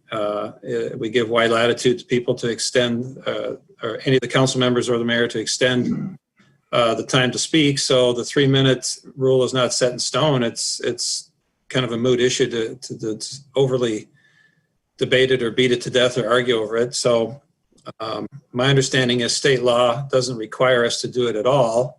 So we're, for lack of a better word, being generous to the public here, and I understand free speech and we want to communicate with the city officials. I always encourage people to reach out directly to me and call me or text me, and I can call back. Sending out emails are great, but I'm pretty busy, and I know other council members are busy as well. So if you're not getting a response, it may not because I or other council members don't want to talk. It's because we're swamped with end of the year finances or whatever is going on in our lives. So if a question would likely become a discussion, I would prefer that people just call me or send me a direct email that's not copied to all 7 other members, which is fine, but follow up with a call and say, hey, did you see my email? That's my preference of dealing with issues like that. So that's all I have. Thank you. Councilmember Cruz. Anyone else for discussion? Yes, Councilmember DeBerg, go ahead. I just wanted to point out that one of the reasons we wanted to try to explore moving public forum to the front of the meeting is we've had a lot of complaints from the public that they don't want to sit out for an hour and a half to 2 hours, 3 hours, that they wanted to be able to come and speak to the council. And that was the reason to move it to the front, was so that we could hear them without them having to sit and wait for sometimes an extended amount of time. Mr. Mayor. Yes, Councilmember Hardy. I agree with Councilmember DeBurr. I think moving the public forum to the beginning is actually a really good idea. I guess my question about voting on it right now would be, I do like the idea of possibly having one at the end as well for people who thought of something during the meeting and they want to speak on it at the end because they didn't plan on speaking that night. And so I would ask then, would you want to do a motion for that now? Because I don't want us to get into that big discussion. Yeah, I understand. And I guess, then you have to say, well, can people speak both at the beginning of both? It gets into a lot of details. That's why I felt like it would be better to have a session on it. But sure, I'll make a motion to withdraw the 5 minute or 3 minutes and make it 5 again, and then have a public forum at the beginning and a public forum at the end. Well, I think that we would need to split that question, or it would make sense to. I forget the term, Mr. Rogers. What is that? It's actually a compound motion, so you want to separate those two. There's a term for it, darn it. So we will do it separately, because I think that they could be considered separately, right? Yeah. If you did one, it wouldn't kill it to not do the other. So I'll which would you like to go first, Councilmember Harding? What do you want to say? Let's go with the public forum at the beginning and at the end. Okay. So what it would be then is a amendment, not to have it at the end, but just an amendment to add it to the beginning, and we wouldn't remove it from the end. So sure. Does that make I have sense? a question. Yes, Councilor DeVera, please. Well, second on that. At every item here, you asked for public comment, so why would we need it twice? Because at every issue on every item, the mayor gave the public an opportunity to speak. So I'm questioning, why would you need it twice? So Councilor DeVere is going into the item that we're looking to have the motion for. So to Councilmember Miller's point, well taken. It's been motioned to Second. Yeah, okay, you know what it is. Great. Motion and seconded, and now we can open for discussion. So Councilmember DeBurr, please continue. Well, my simple question was, why would they need to do it again at the end when you gave them an opportunity to speak on every item as you went down the agenda? Mayor, and to Yes, that point, Councilmember Miller, please. we discussed a little bit of that at goal setting, and I can understand and appreciate the public's comments on this, because sometimes things do come up during the meeting that you want to comment on. But to Sue's point, you do a very good job offering the public an opportunity to speak on everything where it's not outlined by state code that they have an opportunity to speak. So I think that was the general consensus at goal setting, is moving it forward would still allow for folks that didn't want to sit through the meeting an opportunity to come in and talk, and then for anybody else that wanted to speak on a specific item, they still had that opportunity in almost every case. I believe it's also important to note that with public forum, it's not just for items that were on the agenda, but for any topic related to city business. So they don't have that opportunity then if public forum isn't at the end. That's right. What I was going to say. If something comes up that they want to mention at the end that is through, and it's not about something on the resolution calendar, and they don't want to wait 2 weeks, they'll at least, or they'll have the chance to offer it up. I know there's other ways to go about doing it, but and there are most certainly other ways to go about doing it. And I don't want to shut anybody down that has the nerve to come to a council meeting and get up there on the stage and speak, because it takes some guts. Mm-hmm. At the same time, there are all sorts of other opportunities to get a hold of us as council people, whether by email, by phone. And I guess to a couple people's point earlier, addressing the council as a body is something I hadn't given a whole lot of thought to, and I can see the relevance in that. I can also see some of my frustration anyway with people trying to hijack our meeting because they're on camera when the questions could be answered individually by council people. So there's most certainly some frustration there, if I'm going to be honest. At the same time, I don't want to take that away, because I think we as a community do better than most offering the opportunity for transparency or for public input on almost anything, whether it's in terms of city notices being put out there or whether it's opportunities for people to speak and offer their opinion on things. I think we do far better than most cities. So I'm still trying to find that balance there, and I guess I hadn't considered publicly speaking, directly with all of us on the council. So there's some merit in that too. And Mr. Mayor. Yes. And then it brings up the question of, if someone speaks at the beginning of the forum at the first forum, are they allowed to speak at the second forum? And it goes down a rabbit hole of good questions and conversations we should have. But again, I don't know if this is the time that we can really overhaul and come, out with all these details and make something that's fully fleshed on the spot. So I go back to. Yeah, I thought you had a motion a while back to send it to committee and not do anything tonight. Yeah, I know. And then I got excited. Okay, all right. I'm going to withdraw my motion on this, and I'm just going to stick to my guns and say that I really think we should talk about this more and make it, a deeper discussion. And I'm going to go agree with Frank on that. Sorry for getting excited there. Well, and this is good. This is great discussion and withdrawing motions and things like that. That's all part of the process here. So thank you.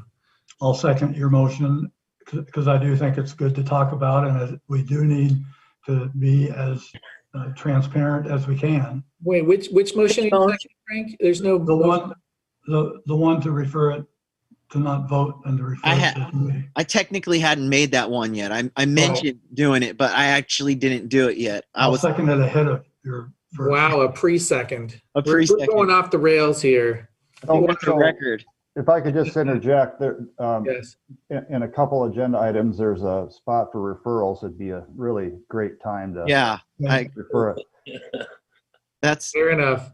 Thanks, Kevin. So we basically vote this up or down and go forward? Right, but there was the question, the second part from Councilor Harding. I don't think we addressed yet about that change from 5 to 3 minutes. You had split that as a division of the question.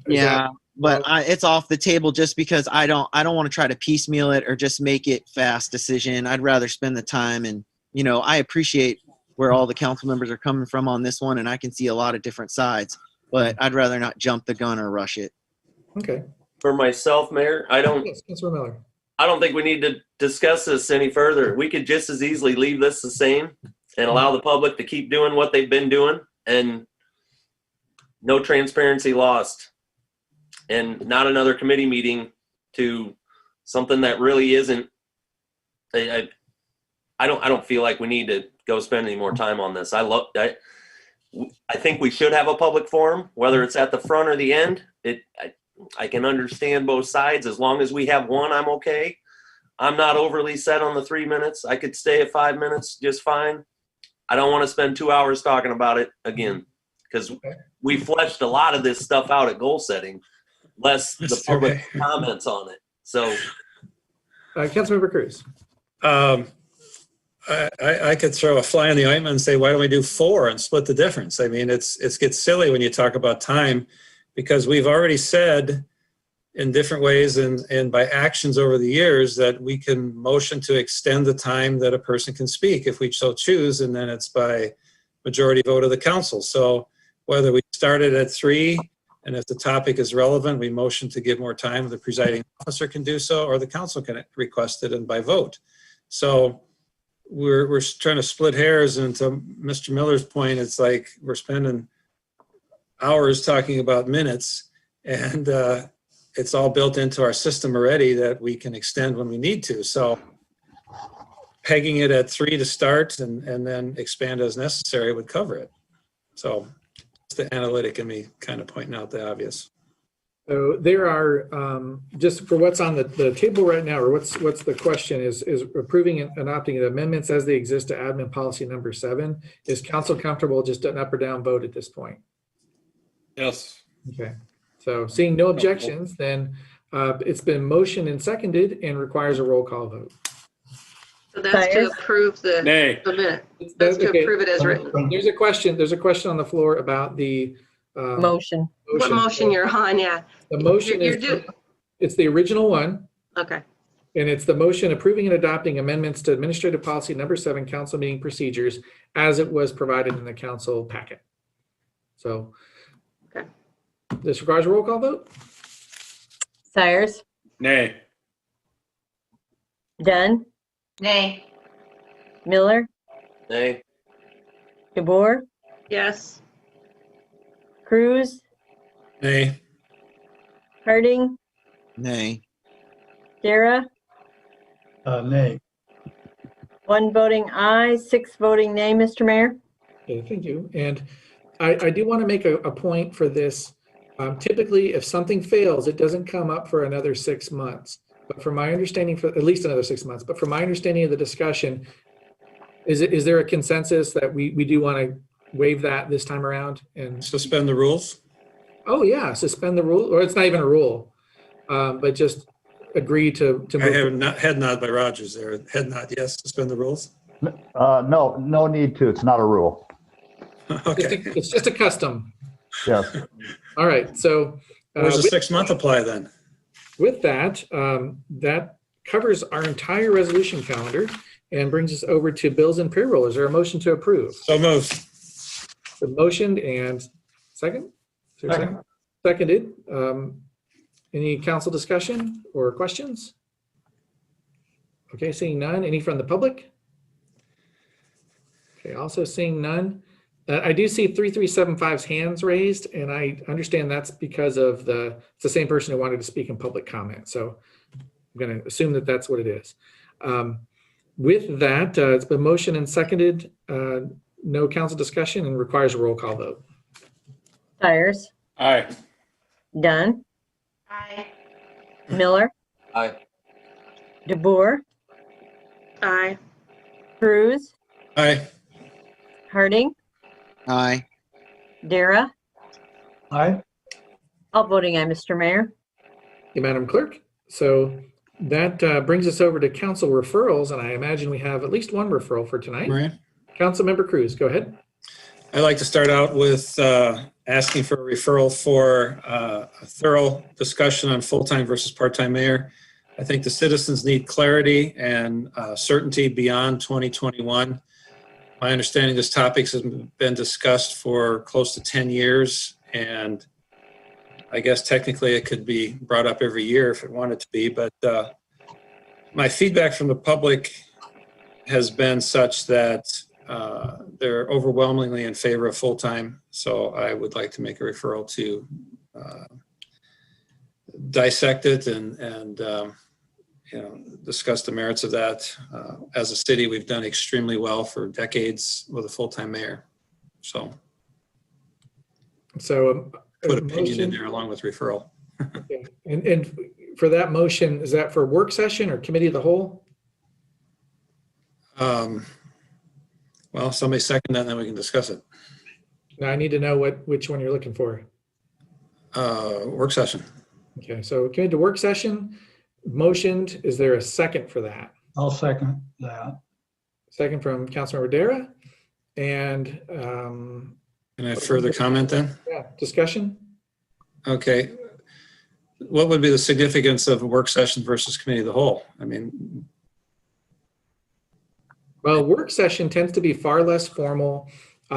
As I've learned, new mayor that I am, council seems to prefer for work sessions to be very just open-ended and very little information or drafts provided from staff or from me. So I would just have that as basically a big sandbox for council to open-ended discuss very informally.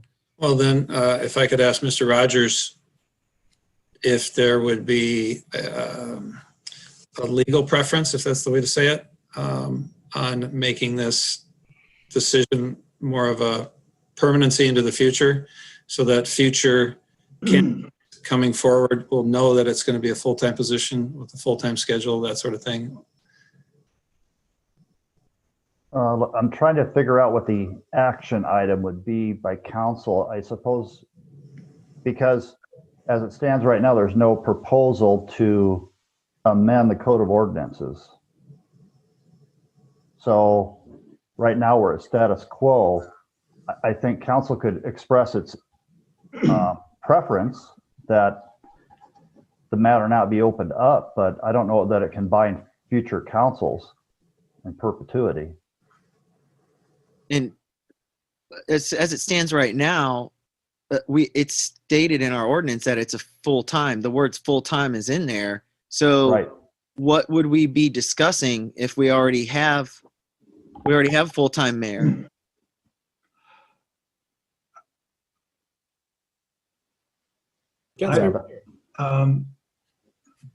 I guess I feel like this has been a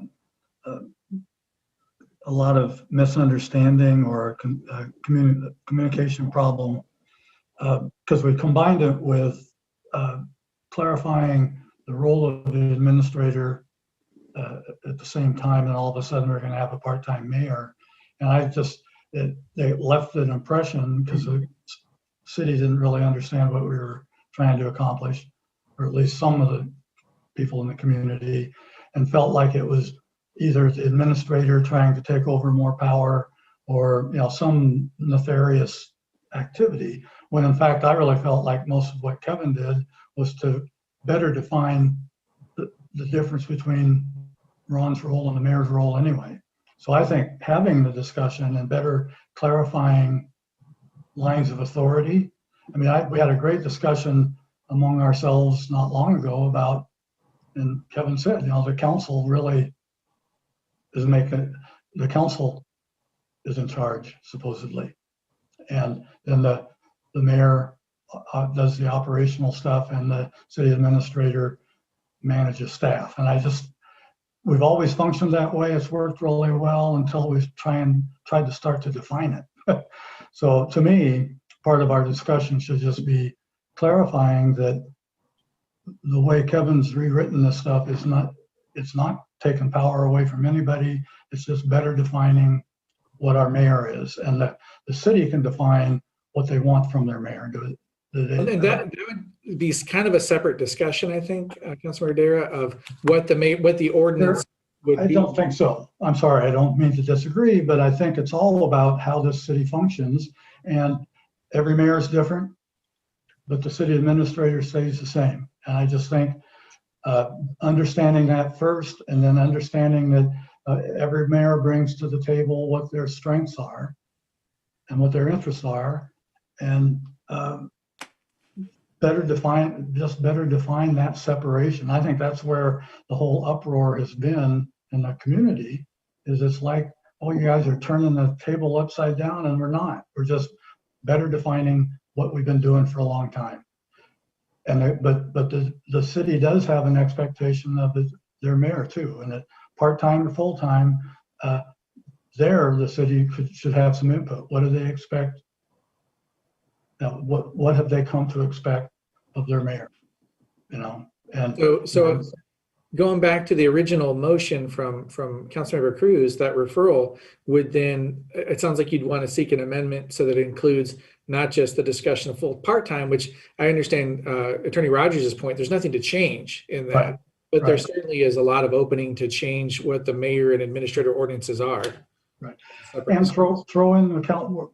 It's a three-legged stool, and throw in the council as a third part of that, and better redefine again for the public. I thought it was a great discussion the last time that we had, as far as what the mayor's role is, and what city administrator's role is. It's all there. Yeah. We just haven't communicated it well to the public, I think. Okay, so that would need to be an amendment to the original motion then.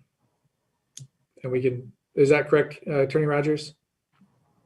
The original motion was to refer them full-time, part-time mayor to a work session. So it would just need to be tacked on to that to say we want to talk full-time mayor, part-time mayor, plus mayor council ordinances again, which is basically what we did in the last work session. But we apparently didn't do it very well because people still don't seem to understand what we're doing. And, you know, the city runs great. I couldn't be more proud of this community. But over the last several months, there's been a lot of consternation about who's doing what, who's in charge, who's trying to take power from whom. I don't think any of that's happening. I think we're just in a process of clearly defining what we've been doing for a long time. And to me, I'm sure I'm oversimplifying it, and I miss a lot of stuff, but that's how I see it.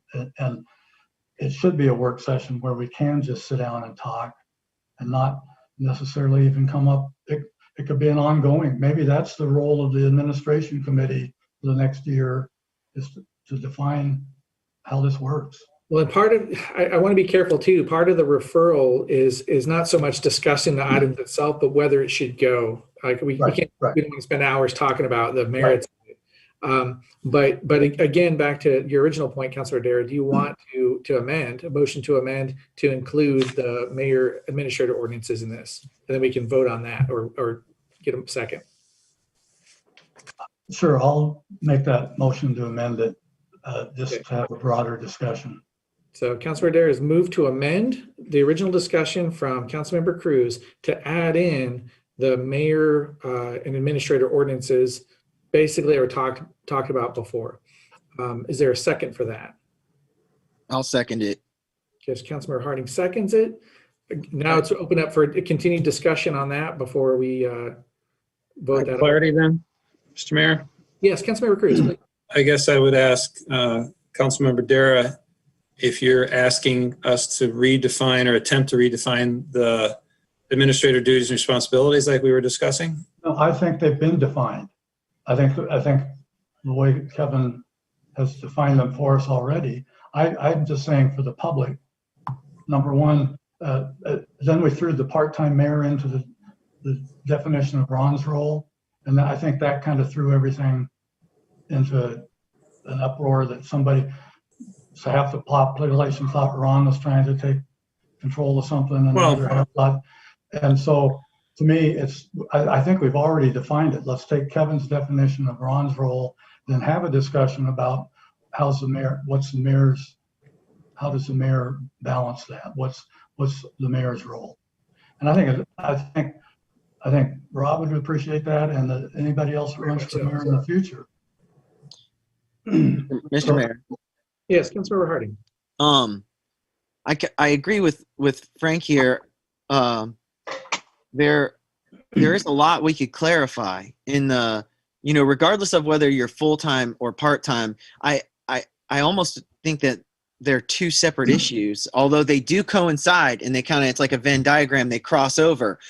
So they are together, but if you really go through and read the ordinances, which I know you have, and I know most of, if not all the council members really have, there is a lot of stuff that really could use clarifying for future generations.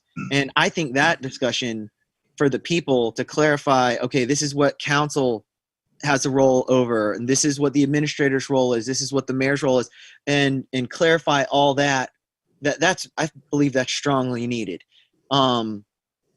If we want to talk about part-time, full-time at the same time, I'm okay with that. I think you could clarify the ordinances and still have a full-time mayor, or you could clarify the ordinances and have a part-time mayor. You could really do it either way. But what Frank was talking about with the clarification in the ordinances, I believe that's the most important part, and making sure we are clear to the public, here's what it is. And we work together as a council to clarify those ordinances. I think that's really important. And that really, it isn't a huge change from what we've already been doing. It's just been codified, if you will, or written down, clarified. Mr. Mayor. I don't see it changing a whole lot of how we function. Yeah, I would just like the code to match what reality is. And I'll use an example as an aside of the bills and payroll.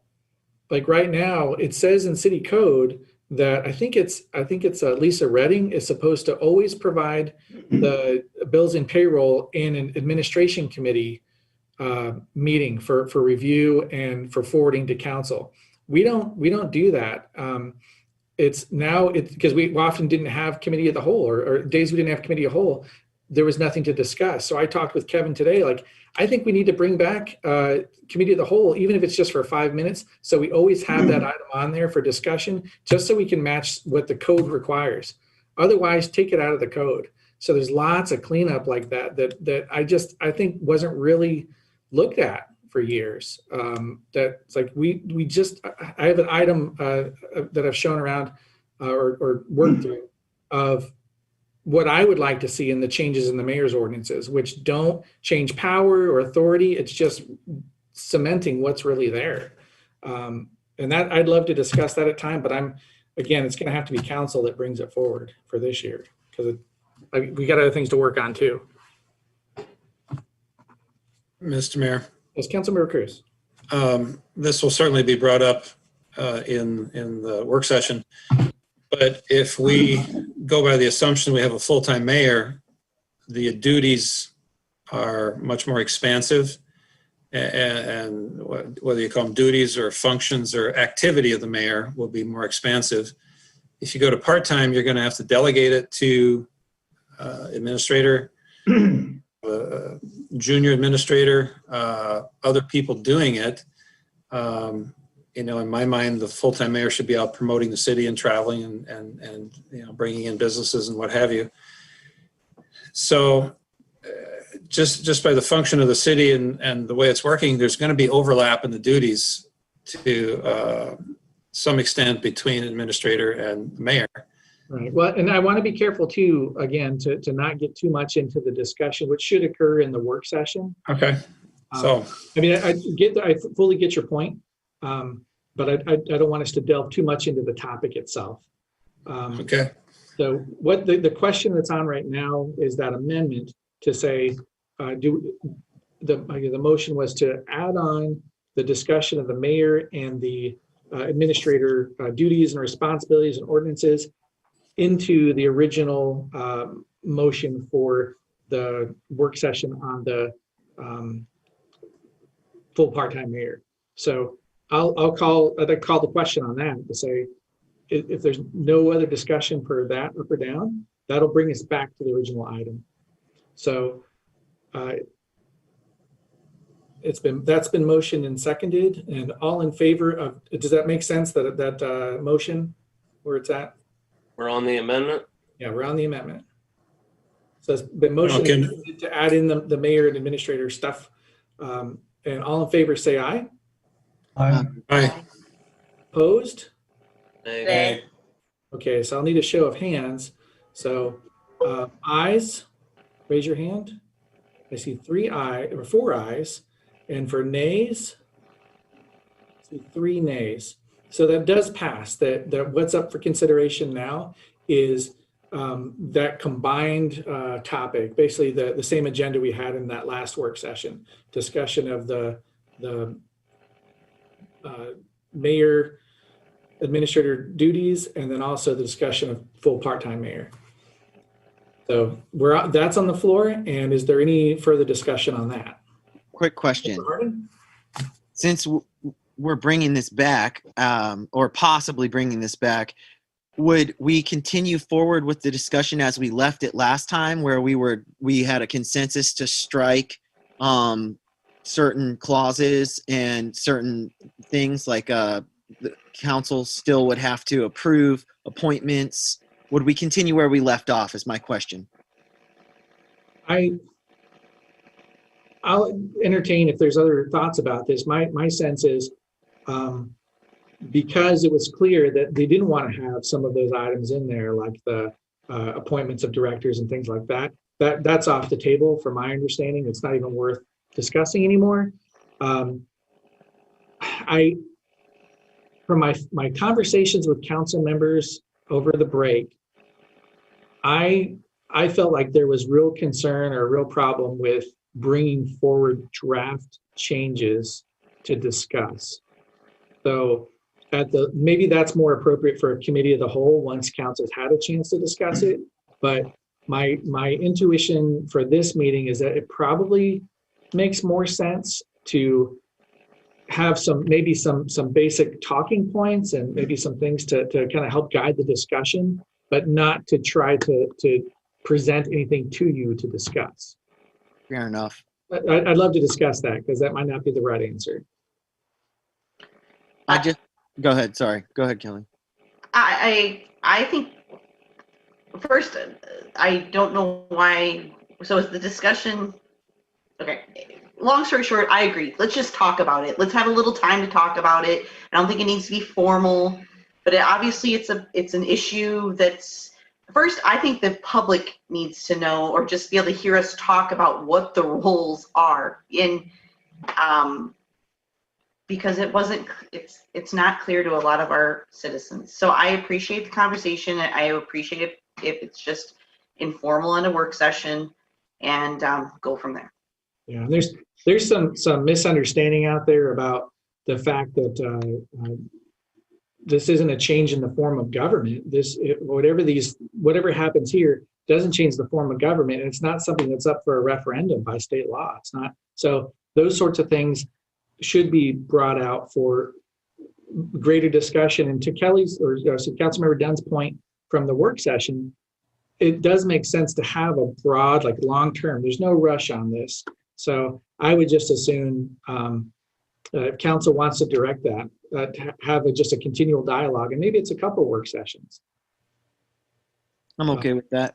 Yep. And that, I think that ties in. We can decide based on Councilmember Cruz's motion. If that does get approved, then we can decide at that work session how to continue on, and if we want to kind of schedule for multiple and make it kind of long-term, like the visioning plan we saw earlier tonight. Maybe that's kind of the approach we need to take with the timeline of saying these are when these sorts of things will happen. Not to make a ton of work, but just to give some time to digest it and consider. But council's hands to do that. Question, Mr. Mayor. Yes, Councilmember Cruz. And it might be, this might be a Kevin question, but is there a time frame we have to decide things before the election?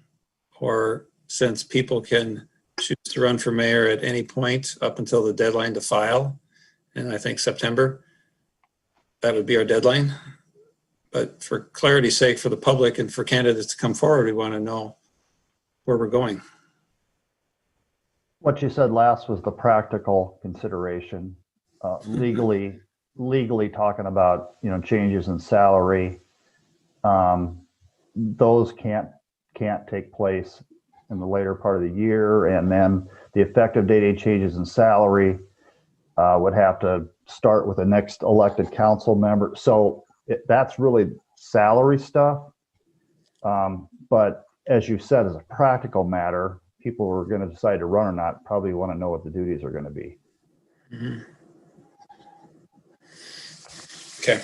Yeah, so, Mr. Mayor? Yes, go ahead. As per Daryl, right now we have the full-time mayor, and that's what we'd all kind of decided on. It's all done right now. We got a full-time mayor and we got a city manager. So I guess I'm confused. You just wanted to settle it harder with that? That's my question.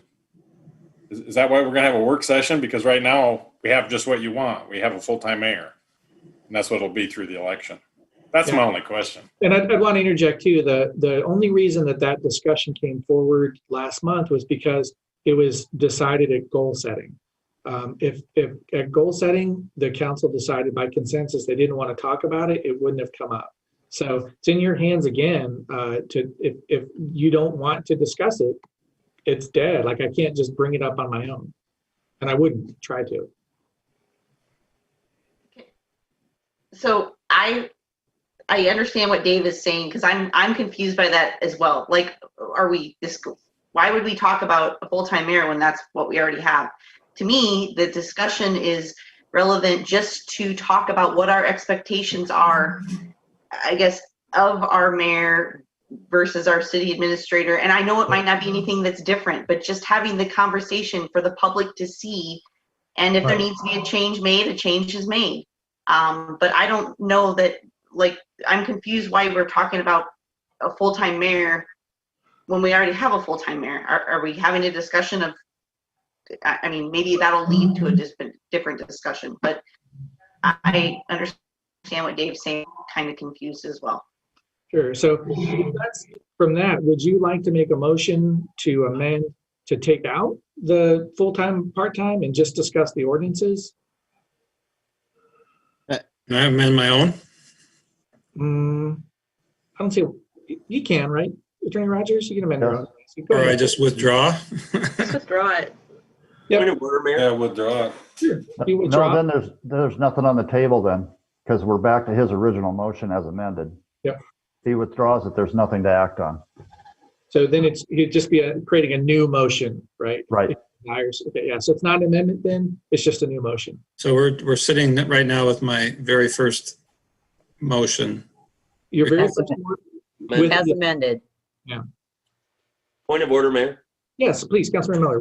Back to the original motion, was this scheduled to be in a work session, and is that going to be televised? Because I think it defeats the purpose if it's not going to be. I think our consensus, or what I've seen so far, has been wanting to televise work sessions. Okay. So, yeah. Televise and record. Well, okay, so we amended my original motion.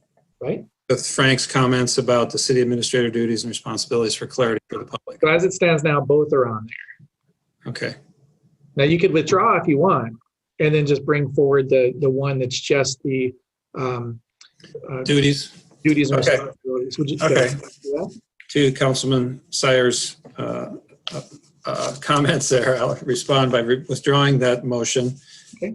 And putting forth a new referral for clarity on city administrator duties and responsibilities. Okay. So there's a motion to clarify the duties and responsibilities of the mayor and the administrator. A full-time mayor and a city administrator. Okay, sure. So clarify. So I want to make sure I write down to the duties and responsibilities of full-time mayor. Yeah.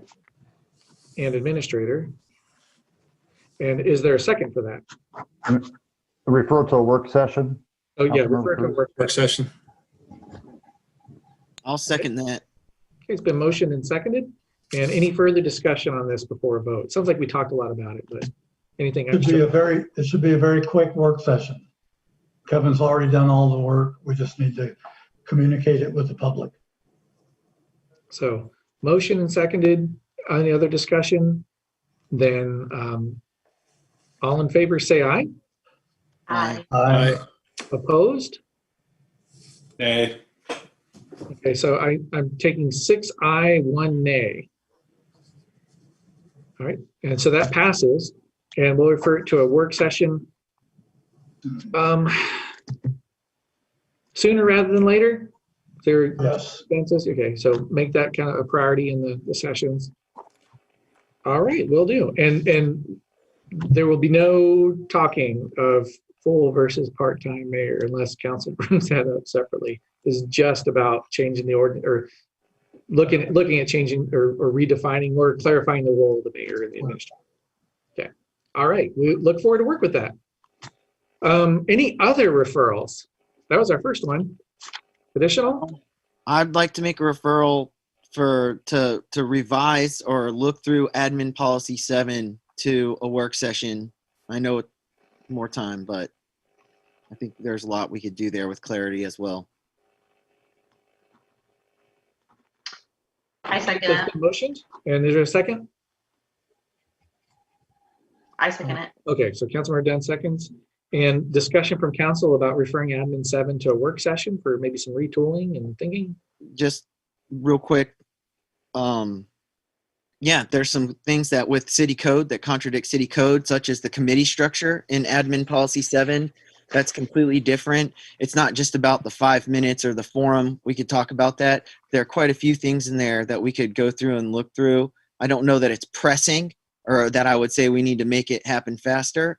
But I think it seems like with the visioning projects, we're focusing on, modernizing or updating everything. I think admin policy 7 could use some updating. So a work session would be in order, in my opinion.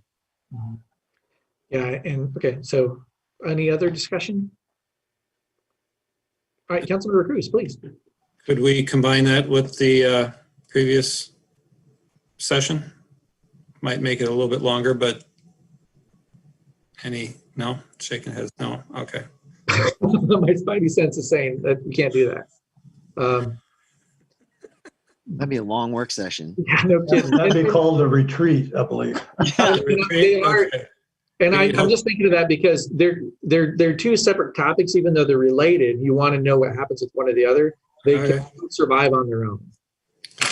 For the people at home, I like everybody's face right in front of me as opposed to sitting at the DS when I gotta, stretch my neck around to see body language here.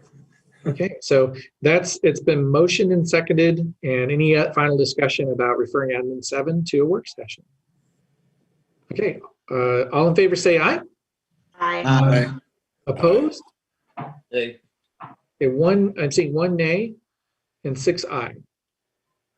Okay, so that does pass, and we'll be referring it to a work session, which, because of the previous comment, it'll be after the mayor ordinances discussion, but still pretty soon after. We're not going to wait till like October or November for that. So with that, any final referrals for tonight? All right, so seeing none, then for council updates, any updates from council, which, by the way, this is a great item for admin policy number 7, because I don't think it's extremely clear what city council updates is meant for, and I'd love to learn more about that. But we're using it, I think, just to see if council has anything they want to add. So, Well, I'm curious, the goal setting document from the last meeting, when will that be brought forward again? not until after February 4th, per conversations with council. Or excuse me, let me look at the date. First. Yeah, the first meeting of February would be the earliest time. So is that set on the schedule, or is that just sort of a? Not yet. Okay. But from my conversations with a couple of council members, they wanted to wait a little bit for that for some reasons. So happy to do that. And as I understand it from staff, there's nothing that is in that document that has to get approved right away in order to keep moving with the budget or the CIP. They have the guidance they need, so we'll give it the time it needs. Okay, thank you. Certainly. And, I have a question. Yes, Councilor for staff. Just a question for staff. I know that it's the beginning of the year, and supposedly chickens are supposed to come up on the docket. Do we have an update as to when that ordinance is going to be brought forward by any chance? Next council meeting. Okay, thank you very much. That's awesome. Any other questions or updates from council? Okay, then from staff, I know we have a few updates on snow removal and a couple other items. So the floor is yours, Mr. Gaines. Send it off. I'd ask Mr. Schrage to go ahead and give us an update on some of the snow removal going around town later tonight and into tomorrow. Thank you, Mr. Gaines. I'll be very brief, but just a reminder about the snow emergency for tonight. It's enforceable at 10 p.m. It began at 8 p.m. It's enforceable at 10 p.m. tonight. We will have crews coming in right at 10 o'clock to begin snow removal in the downtown area, and that'll be basically scraping the parking areas and the parkade clear and hauling that off-site. We'll do that in the downtown area as well as the College Hill area, and that will be in effect until 7 a.m. tomorrow morning. Okay, terrific. Any other updates? Now, I just would say, since this is a change from previous years, for our next council meeting, it's going to be on Tuesday, January 20th? Did I write that down? 19th. Tuesday, January 19th. Since Monday is Martin Luther King Day, it's a day of service, and it's also an optional holiday. It's a federal holiday. So in light of that, the meeting will be on Tuesday. I believe that is it. So we can then go into public forum, and speakers will have an opportunity of up to 5 minutes to speak on topics related to or germane to city business. So with that, let me get my clock down here. Oops. Okay. So I see for Rick Sharp, go ahead, sir. Name and address for the record, one last time. All right, Rick Sharp, 1623 Burt Street. I like a little latitude first. I want to talk about the televising the goal setting meetings, but then I heard you guys talking about it. So can I ask a question? Is this actually going to happen, or is it something that, because that's what my topic's going to be about. And if it's already going to happen in the future, I won't need to talk. But if it's not, I'd like to talk. Can you answer that? Can I have some latitude with that first? Did you say goal setting session or just? Yeah, I thought the previous during that whole discussion you guys just had about referrals, I thought someone mentioned about we're going to start recording the goal setting meet. It was work just session. for work sessions. So. Okay. All right. Well, then I'll continue on. Thank you, sir. So the topics I brought up tonight involved things that occurred in goal setting back in November. This is the one area that the citizens, while encouraged to attend, are not able to watch either live on TV nor is recorded for future viewing. Some people are unable to attend these sessions, let alone 2 4-hour plus sessions over 2 days. Some may prefer to break it down and watch it over a period of time. To bring transparency and openness to how the city operates, I ask that any of you to vote and support televising and recording future goal setting and any work sessions. Any materials such as documents and PowerPoint presentations that are used at these meetings should be available for the public to see as well. The public should be able to watch and hear your thoughts on how you see the future of Cedar Falls should play out. You may find that some will agree with you and others may not. Televising this will provide the facts of what was said, who said it, and what context. I'm aware that some of you are concerned about the public spin on topics, but by being completely transparent, having information like goal setting and work sessions made available for viewing will eliminate any potential spin. The facts will be on record. So again, I just ask any of you to think it over the next 2 weeks and ask yourselves, how much do you want the public to be involved in city government? How much do you want the citizens to know how and what is being discussed by the council and staff when it comes to goal setting and work sessions? And if you believe that the public should be allowed to have more opportunities to view these sessions, then at the next council meeting, please make a motion and vote to approve to have any and all goal sessions and work sessions to be televised and recorded. That way the public can watch it live or on their own time at their own leisure and get insight to see how their elected officials are representing them. Thank you. Okay, thank you very much. And I'll note too, as a matter of the Iowa Public Information Board, the public is invited to allowed to record all public sessions as well. So that's not a precedent to do that. I see phone number 3375 from earlier tonight. Go ahead, just provide name and address again for the record, please, ma'am.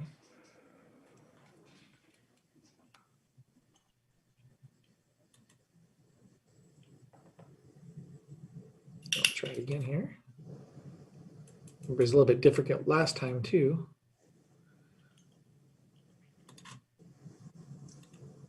Okay, so I'm not seeing 3375. I'll try again in a minute. So just raise your hand again if you would like to speak, and I'll try again anyway.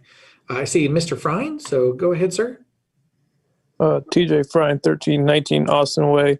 I didn't plan on speaking on a public forum, but I just wanted to, I'm a little bit frustrated and I'm a little bit offended that some of the comments during the Admin Rule 7 discussion, namely the fact that the city or city government or council members or mayor, whomever, is being generous by allowing the public to speak.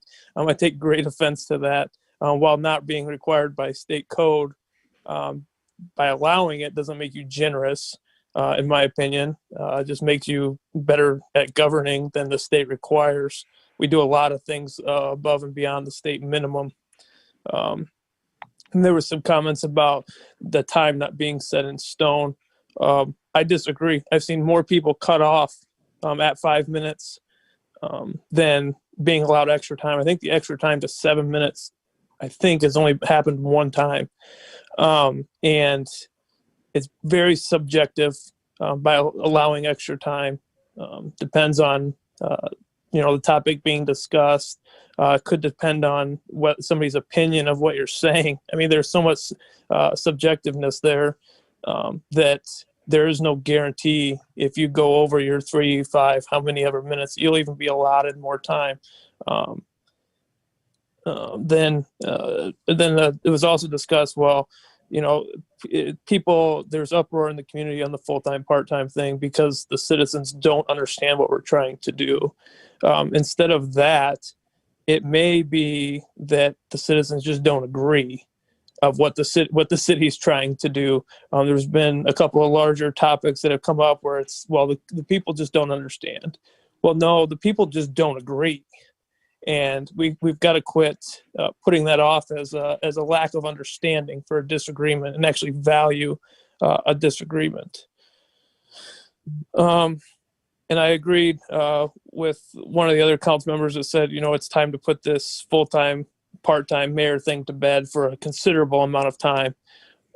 We can't name names, otherwise I would, but it's beyond time to do that and be done with it, instead of playing this guessing game where we could just keep changing it back and forth depending on who was running or who was elected for each position. Then one thing I did notice when things are referred, when we're in the council referral section, it seems like we spend a lot of time discussing things in the referral instead of just saying whether or not something should be referred. We venture off in discussing the merits of the referral, what our opinions of the referral are, what our opinions of the topic of the referral are, instead of just flat out saying, are we going to talk about this more or are we not? And then we lose focus and attention from the public. So I appreciate it. Thank you. Mr. Bryan. And yeah, a point is taken about the referrals. I'm looking at Robert's rules, and I don't think I'll find the site quickly, but certainly those items are when it's up for referral, it's simply to see if we should continue or move it forward into a session rather than talking about it. So I try not to cut off council too much on it, but I'll try to be a little bit more careful about that in the future. And I'd ask council to help with that as well. So with that, over to Mr. Salentic.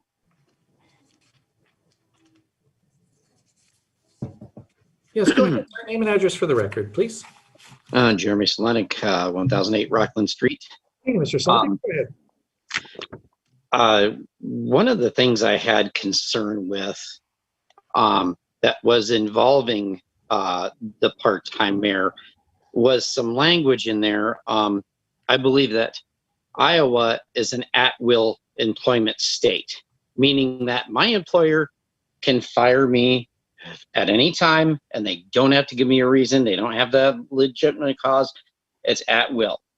I didn't really appreciate that change. That why would the administrator why would it switch from being that the city council would have to have a legitimate reason to remove the administrator when everybody else in this state falls under that at will policy? Thank you. Thank you, Mr. Salentic. And just, I think it'd be good to point out if maybe Attorney Rogers, I'm not sure if you're the best person to ask about this, of how it works for other departments, say for department heads, of just cause versus at will. The current ordinances provide that city officers are subject to removal for just cause. Yeah, so it's not that it's not a change. Yeah, and that's how the rest of the departments are. So to say that Iowa is just an at-will employer and nobody else has these protections just isn't an accurate statement. And well, it's not only not accurate for those folks, it's not accurate when you're talking about folks that are protected by civil service laws, nor folks protected by collective bargaining agreements. Sure. Okay, thank you. And I've got our last speaker for tonight as Mr. Skane. So go ahead, sir. Name and address for the record. And I think I've got you unmuted here. Okay. All right, go ahead, Mr. Skane. I think we can hear you now. Yes, I have been very pleased with this meeting tonight because the council has done what the council should do, and that is to work through important issues.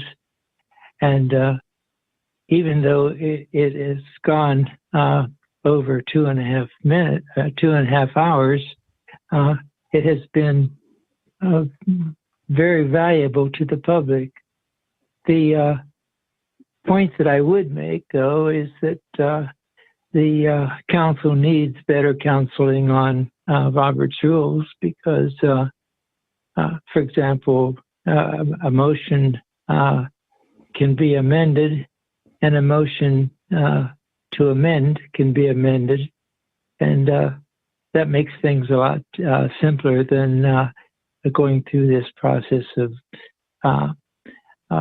postponing indefinitely or dividing the motion. It's something that Mr. Rogers needs to work to educate the council on. But I would hope that future meetings will continue to move. As Mr. Mayor, I applaud what you are doing because you are attempting to have the agenda proceed properly, and frankly, unlike past comments that I've made, I have nothing but praise for what happened tonight. Well, thank you, Mr. Skane. And with that, I see no other speakers tonight. So that will conclude our meeting. I will entertain a motion to adjourn. So moved. Motion and seconded. All in favor, say aye. Aye. Opposed? We are adjourned. Thanks, everybody. I agree. That was a fantastic discussion tonight.